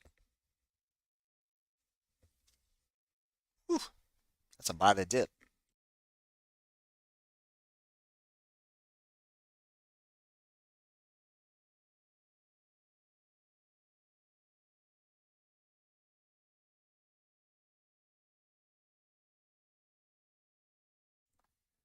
So you bring up a good thing there, Benji. Yeah, I mean, you didn't quite say it, but what I think is important is a lot of traders, they make the this thing up in their head that they can't trade because they have to work, which I have to tell you guys, I started in the Air Force. I had to work. So as much as I make fun of saying I was in the chair force and it gave me the opportunity to trade, it really did. But guys, I still had to go to meetings. I still had to take care of important business, and I was still able to trade. When you're at work, right, you still have to put in the work for trading. So when you wake up in the morning, you want to make sure that you wake up. You want to make sure it's just like a training day, right? You want to make sure that you're hydrated. You want to make sure that your mind's right. You want to come to class early and you want to start doing the homework before you take a trade, right? All of these levels are there for you before you start your job. So if you're working somewhere else, you can still identify them. You can set up OCOs, okay? You can have alerts sent to your phone to say, hey, and you can write the alert to yourself. Like, hey, John, this is a reminder to go long at this level with a stop of whatever. And then you just execute it. I think, yeah, that's the hardest part about trading is the execution part. I actually was really stumped on the execution part for a long time.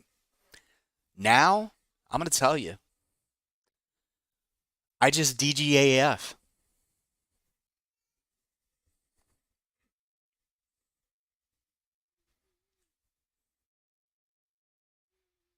That's right.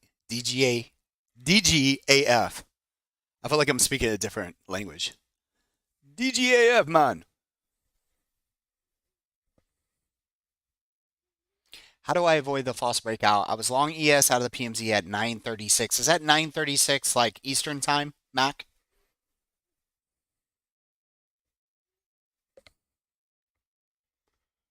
Okay. So we'll go over here in a second and take a look at it. Uh, First things first, did you listen in the morning? Were you with us before 30 minutes before the open and during open?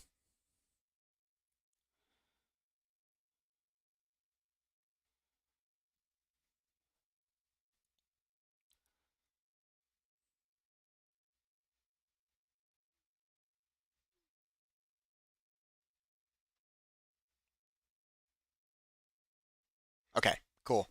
So I hate when I have to coach like after the fact because I feel like I'm doing high insight and it's not fair.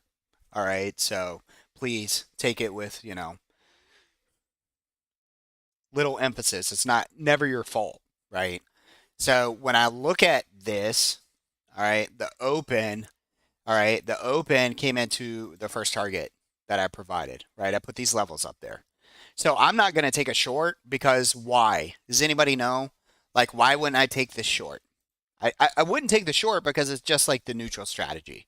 All right, you don't have to answer me. I wouldn't take the short because every level to the downside is support until proven otherwise, and every level to the upside is resistance until proven otherwise. Okay. So I wouldn't take the short here because it happened too quickly. Most people are not ready. Most people. Okay. On the second one, if you took the trade over the PMZ, you hit T1, T2. I said this morning that the risk to reward wasn't quite there on the open, right? Because they were close. I mean, you go long over here at 38.62, and or sorry, not 38.62. Sorry, the high 38.66, and my first target was 68. So sure, it's 2 points, but your risk is 4.5, right, or 4.25. All right. The second candle, and I'm just trying to go through the way that I think, Mac, okay?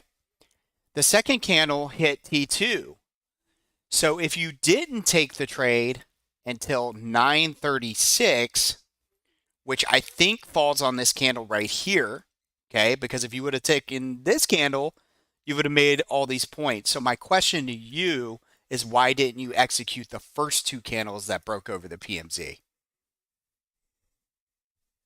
that make sense? Or was it this one right here? Here, let's see, 8:30. This is 8:40. So these are 5 minute. Are these 5 minute? I just want to make sure. Yeah, 5 minute candles. So did you try these two?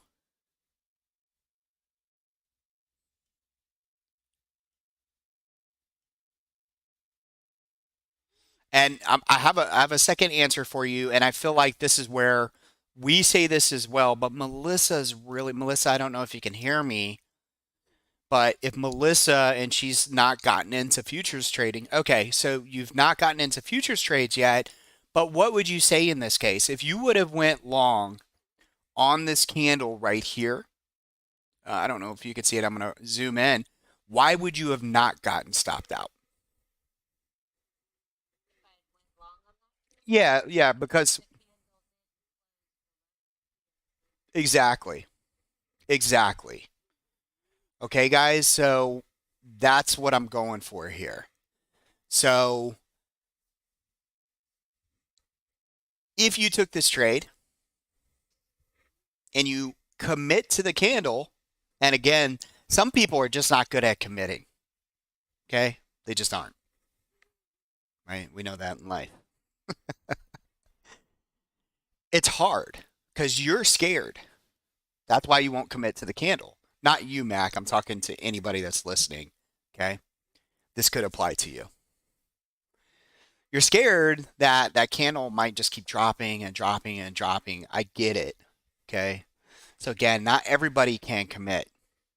But the more you go back and study around the major levels, if you're able to commit, it could really pay off. When you're unable to commit, what I have noticed is that you get stopped out just to watch price go in the direction you wanted it to. And there is those times, and I want to make sure I talk about them, that if you commit to the candle, you could get beat up. Okay? What we're looking for, though, is a wide range of statistics. So just because you get stopped out today because you didn't commit doesn't mean that the next 5 times you'll get stopped out. Okay? All I know is holding and waiting for things to close just seems a lot better. Okay? So in this case, you don't get stopped out. You actually push quite a lot here to the upside, okay, before breaking down. All right. Next thing, let's say you didn't take the short at all. Let's say that you waited, and I'm pretty sure I went over to futures channel, and I see that some of you guys took this trade out of here. This is a huge trade, by the way. This is 66 all the way into 95, folks. Almost 30 points or $1,500 a contract if you were shooting for the upper edge. Okay, that's pretty insane. Okay, very nice.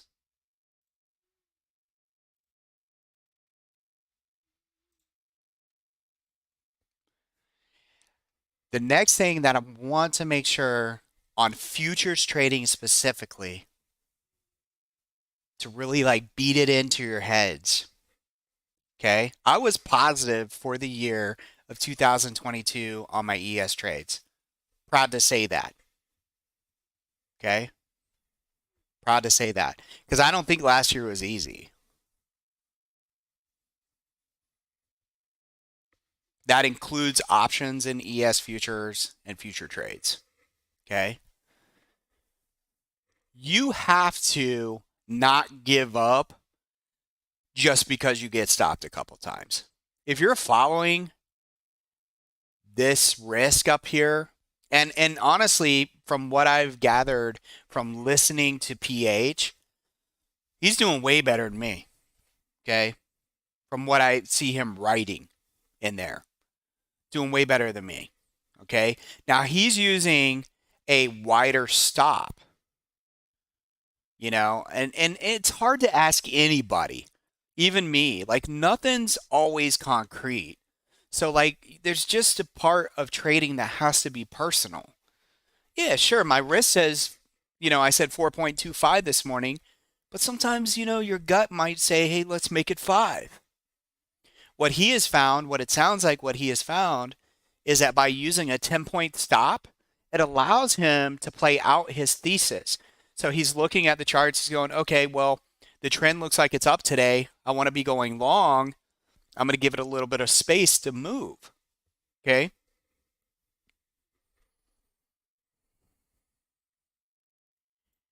If you go back, I encourage you guys to do this.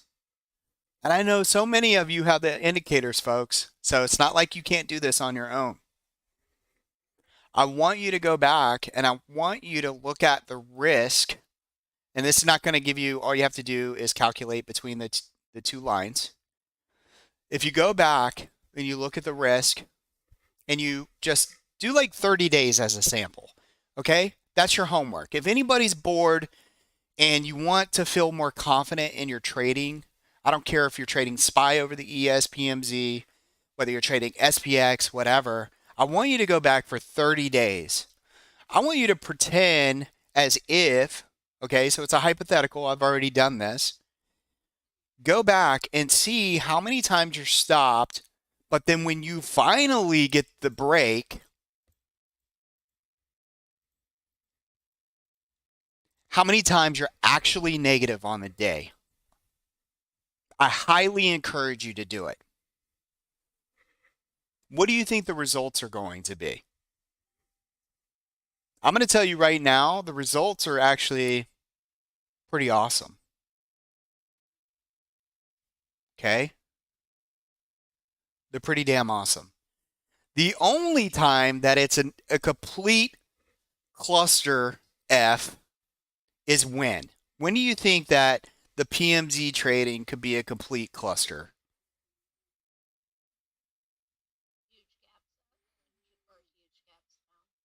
Yeah, huge gaps up, gaps down. That could be it.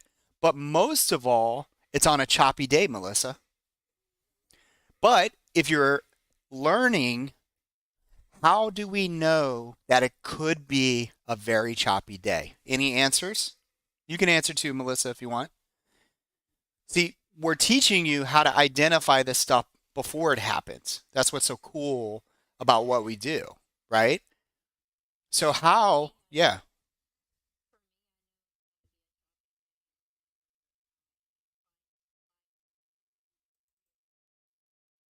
exactly. Okay. So your job is to identify supply and demand. Typically, so for a choppy day, I want you to think about this. Not a choppy 5 minutes, not a choppy 30 minutes, but a choppy day. We want to most likely be looking at somewhere between 30 minutes to 4 hours at least. Okay. Because we have range in the market. It wouldn't make sense to find, even though it works sometimes, but it wouldn't make sense to do a 5 minute, even though I've showed you guys, I've showcased that. Sometimes we can actually stay between 5 minute zones, but the majority of the time it's 30 minutes to 4 hours. The majority of the time, just use your daily edges. Okay. You're in chop until you're not. That's just how it's going to be. All right. So even though we're having a nice run today, let's go over really quick and look at what we talked about as far as education goes in this channel. When we open up this morning, okay, what did I say? We look to go long at the lower end of the channel, and we look to trim or just get out of your positions towards the top. Do you see what I'm saying? If every time this market comes into about this area, and we do not have to be perfect, folks. I actually said that about JPM this morning, and we made money. I just knew with the ES pulling back and JPM pulling back, I knew that I wanted to get in on the long side because look at my probabilities, folks. Look at these probabilities. Matter of fact, if I want to draw each time, that's 2 candles there, 2 candles there, 2, 3, 4 candles there, 2 here. 2, 4, 8, 10 times that the market came down into the bottom of the channel, we moved to the upside. 10 out of 10. Isn't that insane? So if the price today decided to come back towards the lower end of the channel, okay, we have a trendy edge here, which it missed by like maybe 2 points, and we have a trendy edge here. That's low on the curve, folks. Anybody not understand that before I go on?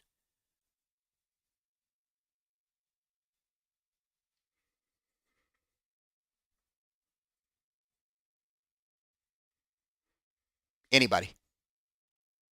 So everybody understands? Everybody's making money? You're buying the dip?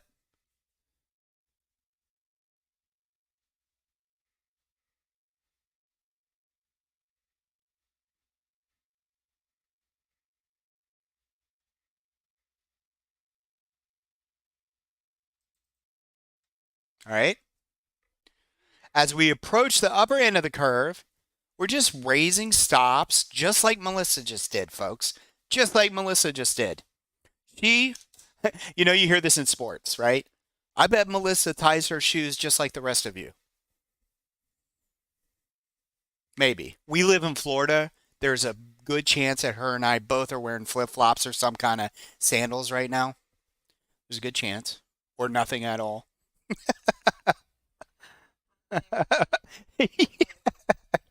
Exactly. So, yeah, maybe we don't tie shoestrings when we live out here in sunny Florida, right? Maybe there's a possibility that we do not wear those. Okay. And matter of fact, I think it's like 70 out today. So we had thunderstorms this morning. All right. Some people are probably looking at snow, but I'm looking out at the water right now. It's absolutely beautiful. Anyways, so we understand. I'm so passionate about this, and I really need you guys to hear me. If you're struggling, you're not buying at the lows. You're not selling at the highs. I guarantee you are buying in the middle. You're speculating where you think price will go, and you're doing the exact opposite. You're buying FOMO and you're selling fear. Guaranteed. Think about that.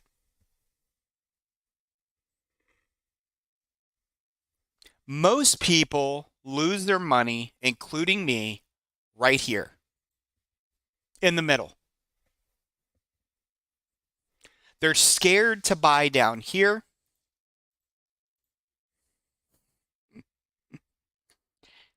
But they don't have a problem buying here. How many of you does that resonate with you? Like seriously. So I hate to be so cliche, but 2023, I need you to wake up.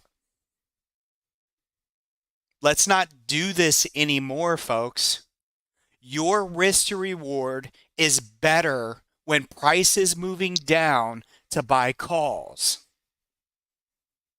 Your risk to reward is better to buy puts when the market is moving up. That should be like 2 rules for you right there. Don't buy calls unless the market's moving down. It sounds weird, right? It's a complete opposite of what you're used to. Literally.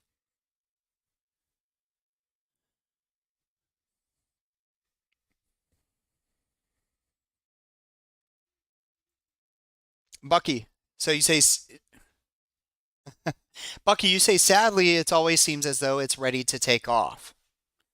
But really, the part that you should like I want you to take in, sadly, if you go back, you will always see what goes up must come down. What goes up must come down. It's the same thing over and over. What makes you different being in this room compared to almost everywhere else, unless they have some professional supply and demand training, is that you can identify where the higher probability is of where price will turn. See, the majority of traders cannot tell you that, and I'm talking professional traders who have been trading forever. It's crazy to me. I got 30 years of experience. I have 35, but they cannot give you one damn target. They can't tell you where price is going to turn. They just go with it, willy-nilly, right? That's your advantage. We can tell you where price will turn almost every single time. Our probabilities are actually very high. I do it almost every single day.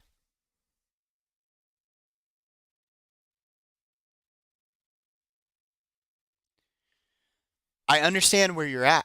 So when you say you're thick-headed, what I'm trying to do is make you understand that the way you are perceiving the market is because of the way you look at the market. Start looking at it differently. You're not looking at it correctly. What you're seeing is FOMO. What you're thinking about is money. Look at it from an opportunity, right? An opportunity of buying when things are cheaper and selling them when the masses, unfortunately, have FOMO.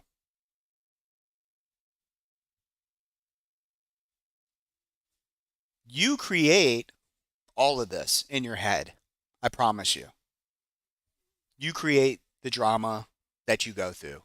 Whether it's positive or negative, it's all drama.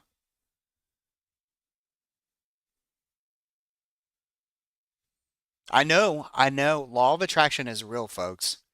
Put yourself in a bad mood, be in a bad mood, stay in a bad mood, and I guarantee you bad things are going to happen. In the stock market, in your personal life, it's just how things work. We own these levels. You own these levels. You know where they're at. You can see them. Wait for them. Execute levels. Try not to speculate. Speculation's for amateurs. Speculation is for ego. You have no reason to be egotistical at all. Unless you're like running a service and you want to show that your ideas work, that's a little bit different, right? Hey guys, look at my levels, they worked, right? That's your marketing, right? But the majority of you, you guys in here need to like stay on the humble side. Be humble.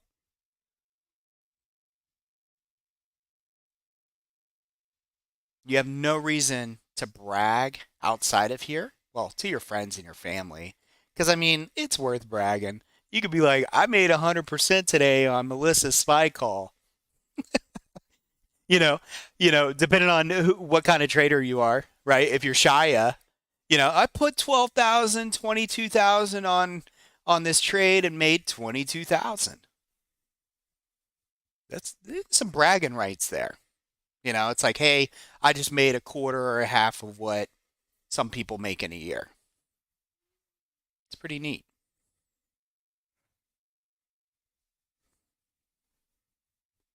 But for the most part, what I'm trying to say is like in this community, in this zone that we're in, we can brag to each other. We're all using basically everybody in here. I don't see anybody really doing anything different. That's what makes us special. We're all using the same levels, the same ideas, the same methodology, supply and demand. We're pretty tight. Not a whole lot of people that can do this. If you can stay in that zone,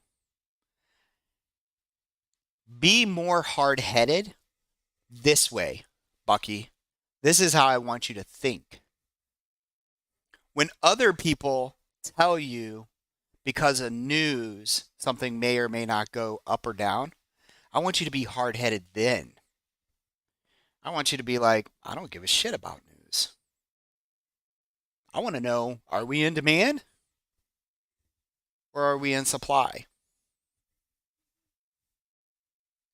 When other people, give you their thesis, you don't care if it's right or wrong. All you care about is supply and demand. That's what everything works around.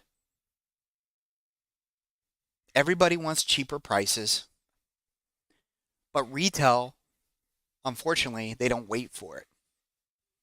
Institutions do. Smarter money does. Do you want to be retail or do you want to act like the guys that have big money? Not act like. Do you want to execute like the guys and girls that have big money? Which one?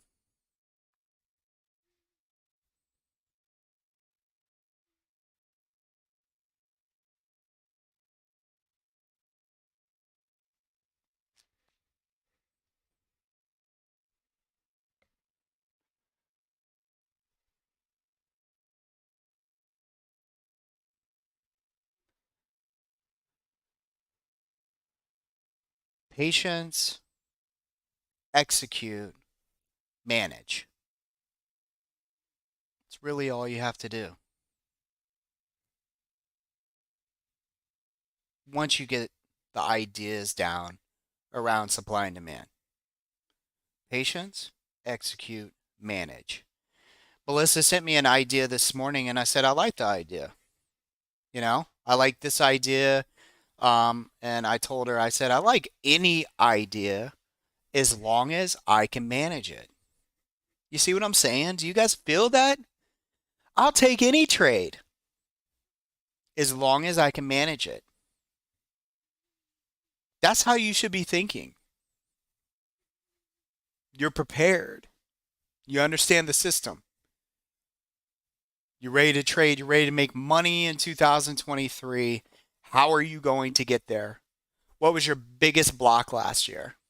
What kept you from making money? Don't blame it on anybody else, folks. I'm going to tell you that right now. Nobody's fault but your own if you did not make money, right? Including me. I did some blaming last year. But really, at the end of the day, that management piece, that is the most important part because somebody else can give you a trade idea and you can take it. It's up to you to manage it.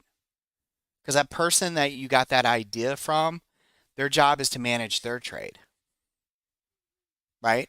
Some people in here might give trade ideas. Just manage it. Benji might have an amazing idea. Brittany might have amazing ideas. PH, T79. There's so many good traders. Roberto just took a bunch of good trades. If you take a trade off of an idea, just manage it. I've shown you before, all you do is execute the trade, then you go straight into your stop, right? Go in and place your stop and walk away. Then you feel comfortable. You're like, okay, well, paid $500 here. I don't want to take a 25% stop.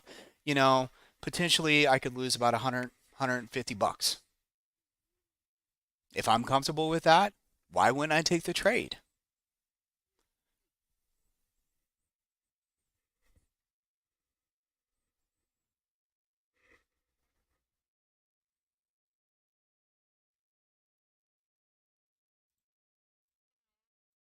Yeah.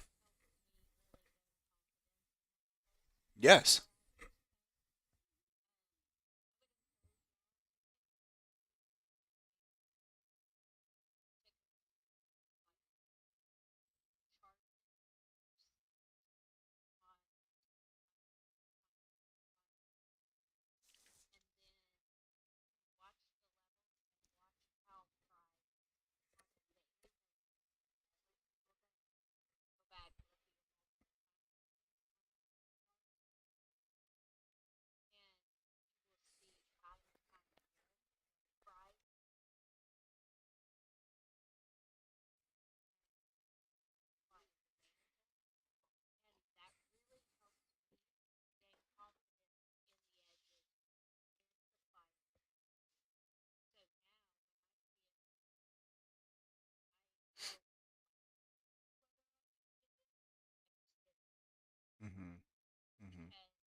No, 1000%. So like Melissa said, go back. You're basically back testing, Melissa, right? And it's kind of like the PMZ. That's what I'm saying for these future traders who might be having a mental block sometimes. Like go back and test them. That's what is going to give you the confidence. Okay. I mean, here. I mean, let's show you some confidence really quick. This is the ES futures. This is the trendy edge. You know, boom, gain confidence, right? This is the reclaim of a trendy edge. Okay. We already showed you the line in the sand. Let's go to JPM, folks. JPM. Okay. Took money on this as well. Let's get over here once it gets there. Let the edges populate. Come on. Holy cow, this is taking forever. Let's take off this gray. Again, I can't make this stuff up. Where did we buy? Whoa. Where did we buy? On the pullback, right? Right here. Where did we sell? At the trendy edge. Look at the topping wick.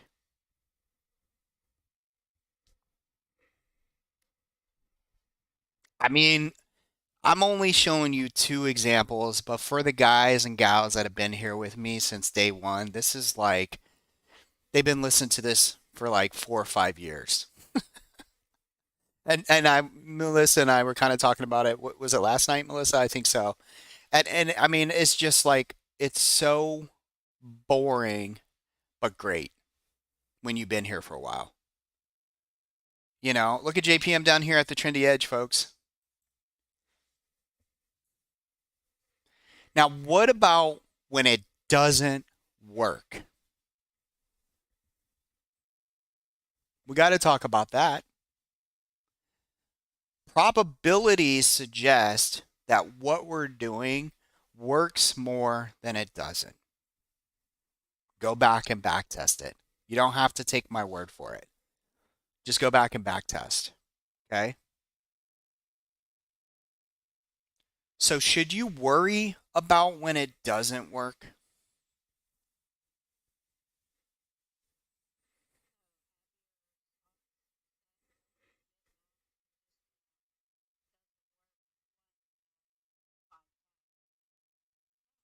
Right. And I think it's easier for traders who really trust the system, the process, than it is for traders who are just kind of starting out or for traders who have been trading for a long time and just really had a bad run, either with other services, with other strategies. You know, they just have a hard time. Okay. We are trading probabilities, we're simply executing probabilities that we feel have an edge over the rest of the market. Plain and simple.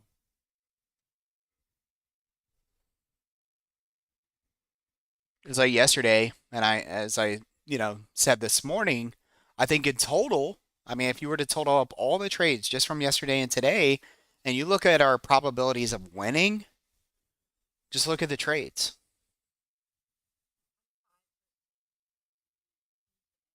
Yeah,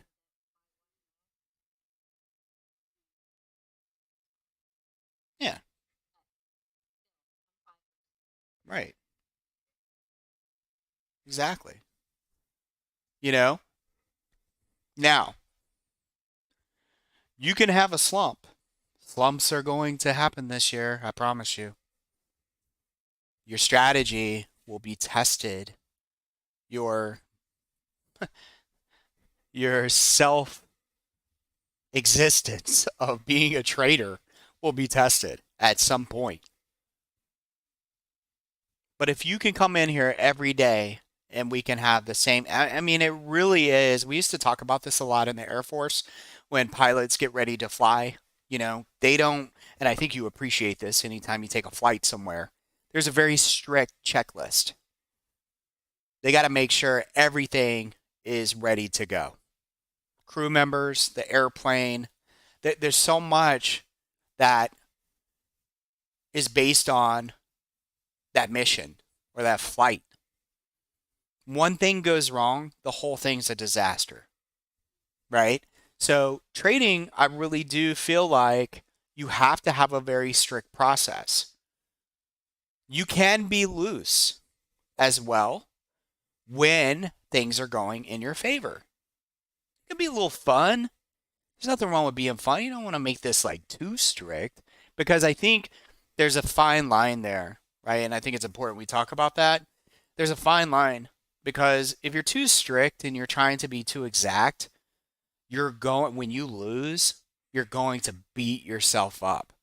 So always try to like understand the process and the rules. Like come in the morning, hey, my allocation hasn't changed. It's been, let's just say January, February, March. My allocations are 500 bucks to 1,000. They're always the same. I've done really well. I'm ready to step it up. Okay? But January through March, you should be sticking to your process of, do I want to just stick to PMZ trades? Do I want to do PMZ and edges? Maybe some of you just do PMZ and Lysis, line in the sand. Some of you might just do the cloud.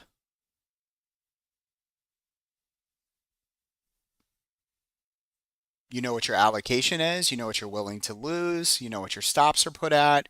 Try doing the same thing every day. And as I keep telling everybody, if you are following the process and you are adhering to your own rules and you're doing them and you don't do well, I'll be shocked. I really will. I'll be shocked. But you have to be 100% transparent with me. Like if you want to lay those trades down in front of us, put them in the journal. Every single one of them. Because typically what I'll find out is you broke your rules somewhere. Well, I thought it was going to come down to the edge, so I shorted it. But did it go? Yeah. But did it? Yeah. Okay. Well, I thought the edge was going to hold. Did it reclaim it? No, but it acted like it was going to.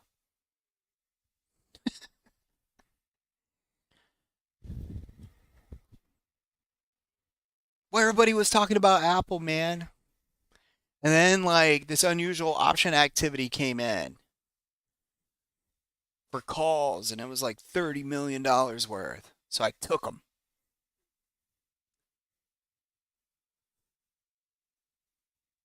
Woke up the next morning, I was down 80%. Were there any edges around? No, not really. Was there demand there? No. Oh, but I do see supply was right above.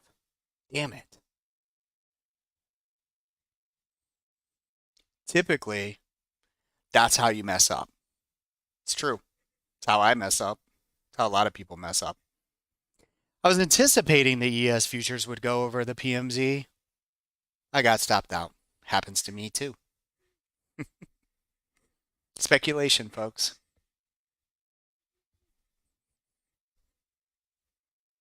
Today, let's look at the ES futures.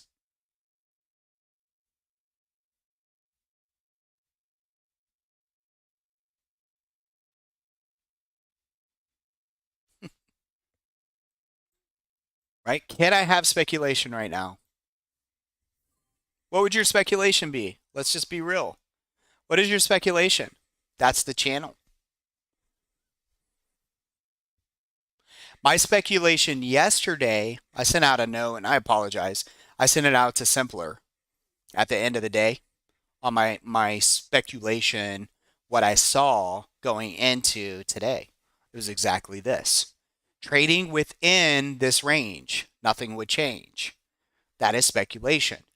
That speculation could keep me from making a lot of money because maybe I just take 2 or 3 points here and there off of futures when really this thing ran 46 points or ran 30 points out of the PMZ, right?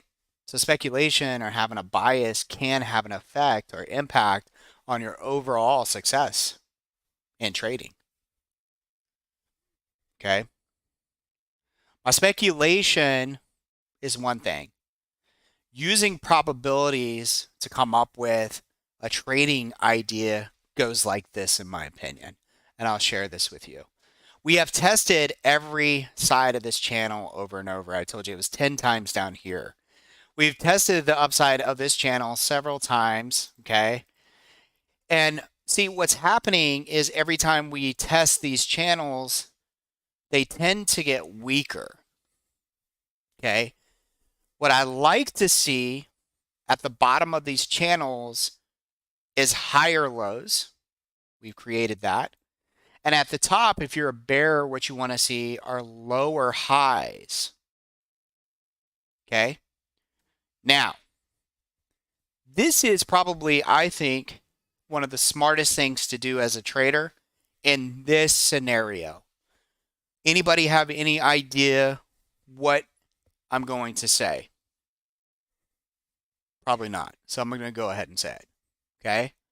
This is where you adapt to if this, then that. Anytime you come into the market conditions and you're having a hard time, do a if this, then that. Does everybody understand that?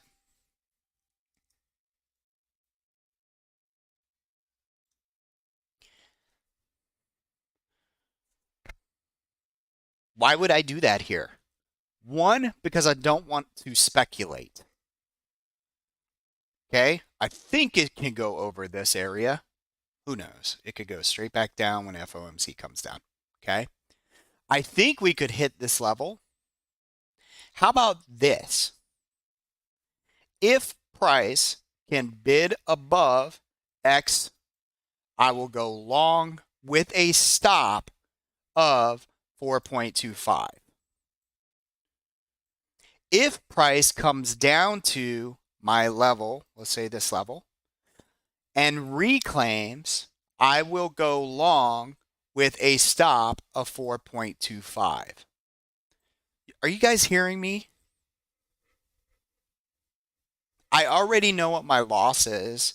I'm using my levels, and it's straightforward. This can help you reduce the number of losses and stupid decisions. I'm telling you.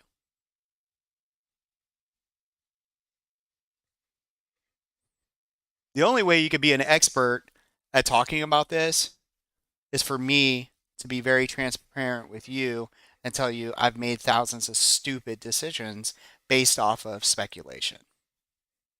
I'm a master of stupid decisions, therefore, I can tell you what they look like.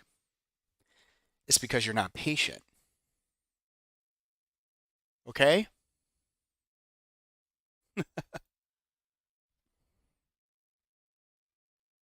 Pretty crazy.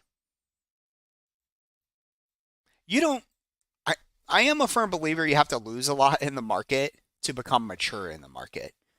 But if you pick up a mentor or somebody that you feel like you can, learn from and follow because of their proof of concept, then I feel like they can take that away from you. You don't have to lose all the time in order to become better. You can learn from somebody. I haven't had like great coaches since I was a young guy. But it is possible.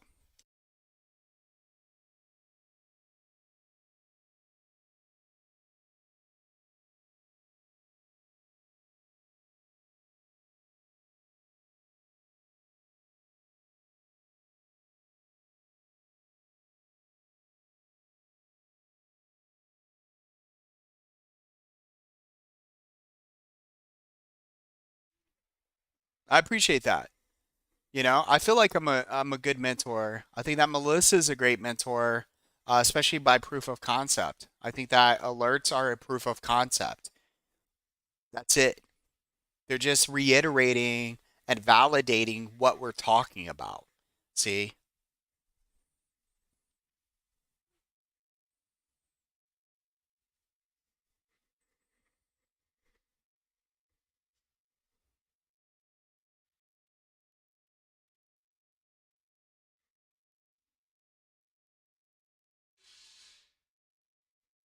Mentors, unite.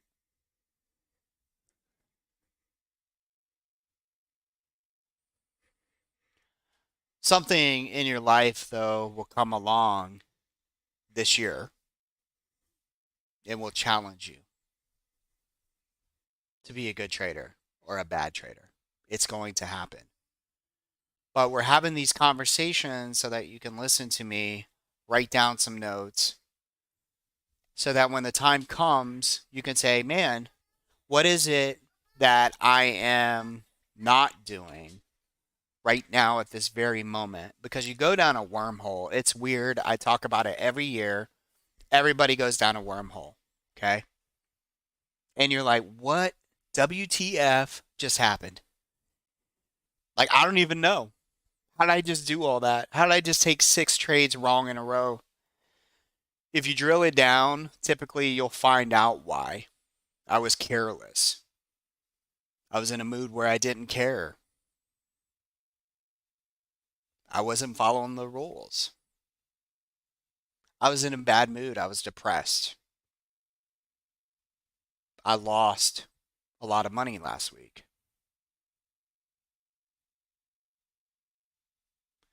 I think where I matured was like really talking to myself and saying, it doesn't really make sense to go long up here.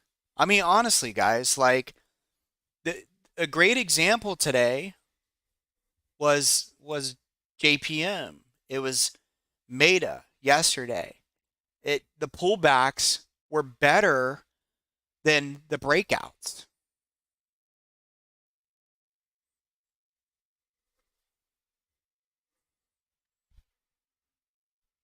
Pullbacks over breakouts.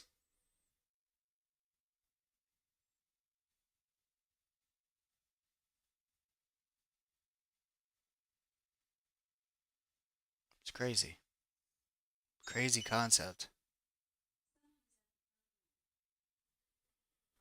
Crazy.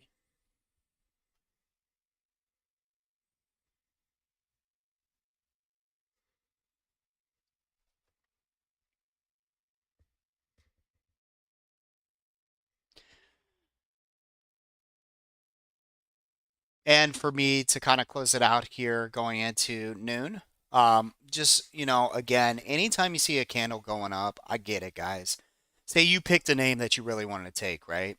It's happened to us several times in here, but if you notice, Melissa and myself, we don't like chase it and it gets better and better every year. You're like, man, I'm proud of myself. I would chase the shit out of that thing last year or the year before. I mean, seriously, I just didn't care. I'm like, but this time is different. No, man, I'm telling you, that probability. Let this be like one of the last things I'm saying here before I take off. The probability that your adrenaline, right, that dopamine that you are chasing when these type of things happen is about 2%. I want you to think about that. It's most likely going to happen to you 2% of every time you have tried it. So for the year, you tried to chase something that was up 8 to 10%, probably resulted in 98% losses. But for some crazy reason, you will try it over and over. And I always resort back, and I hate doing any kind of examples with the casino because that's not what we do.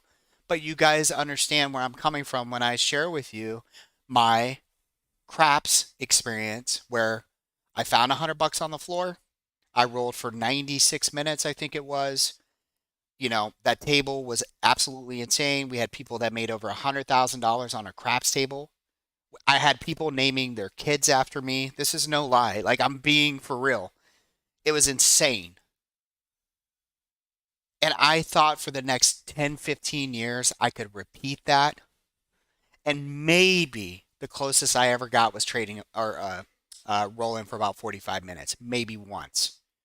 And believe me, guys, I lost a lot of money at the craps table after that one experience. because I kept thinking it would happen again. But the probability suggests that if you're going to chase something, it's probably a 2% probability it's going to work for you. Okay. Out of all the trades that you're trying, especially in a non trending market. Let that sink in. So instead of being thick headed, and I'm using that word because I feel like it really helps right now. So thanks for bringing that up, Bucky. Instead of being thick headed, I want you to remember that when you're about to try to buy that, why not say, I would much rather it pull back to this area before I even try and move on. Set an alert, move on. With this system, with trendy edges, with scanners, with PMZs, folks, it's all right here at your fingertips, literally. Literally. It's all right here. You don't have to be fixated on one chart. You can come in here, look for things to happen, and then go to that chart and trade it. It's the same thing with buying way out of the money options. Okay. Look at the probability. If it says the probability of that working for you is 3%, you have a 97% chance you are going to most likely expire worthless. Sure. Did you buy out of the monies and one time make 1,000%? Awesome job, dude. But I'm telling you right now, there is no career, most likely, for most traders trying to buy way out of the money 5 and 10 cent options and consistently make money.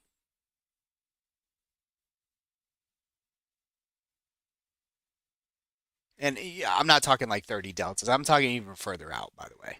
I'm not trying to slide on anybody that buys out of the money because obviously I do too. Okay. Just think in probabilities. Think in probabilities, folks. What is the probability? Just remember that. 2% you'll be right on chasing that next that that big candle, you know? What's your probability if it pulls back into a demand zone? Go do the go do the math on that. Look at the edges.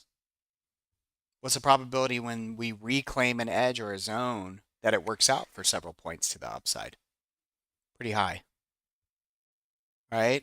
Anyways, folks, it is coming on 12.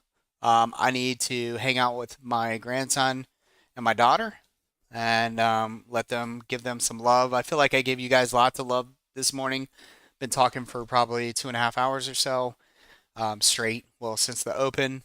So I'm going to give you a break. And Melissa, if your mic and stuff is working, you guys want to continue talking, awesome. I think I'm done though for the day. I have AMD and at 2 o'clock, so in another hour and 6 minutes, if I happen to be in the house and we pull back into a level, I'll buy some more. That is the only trade that I have on. And we did really well this morning. So congratulations. Good job trading as always, Melissa. And I'll talk to you guys in the morning or tonight. I'll be back tonight to trade futures. So we'll see you then.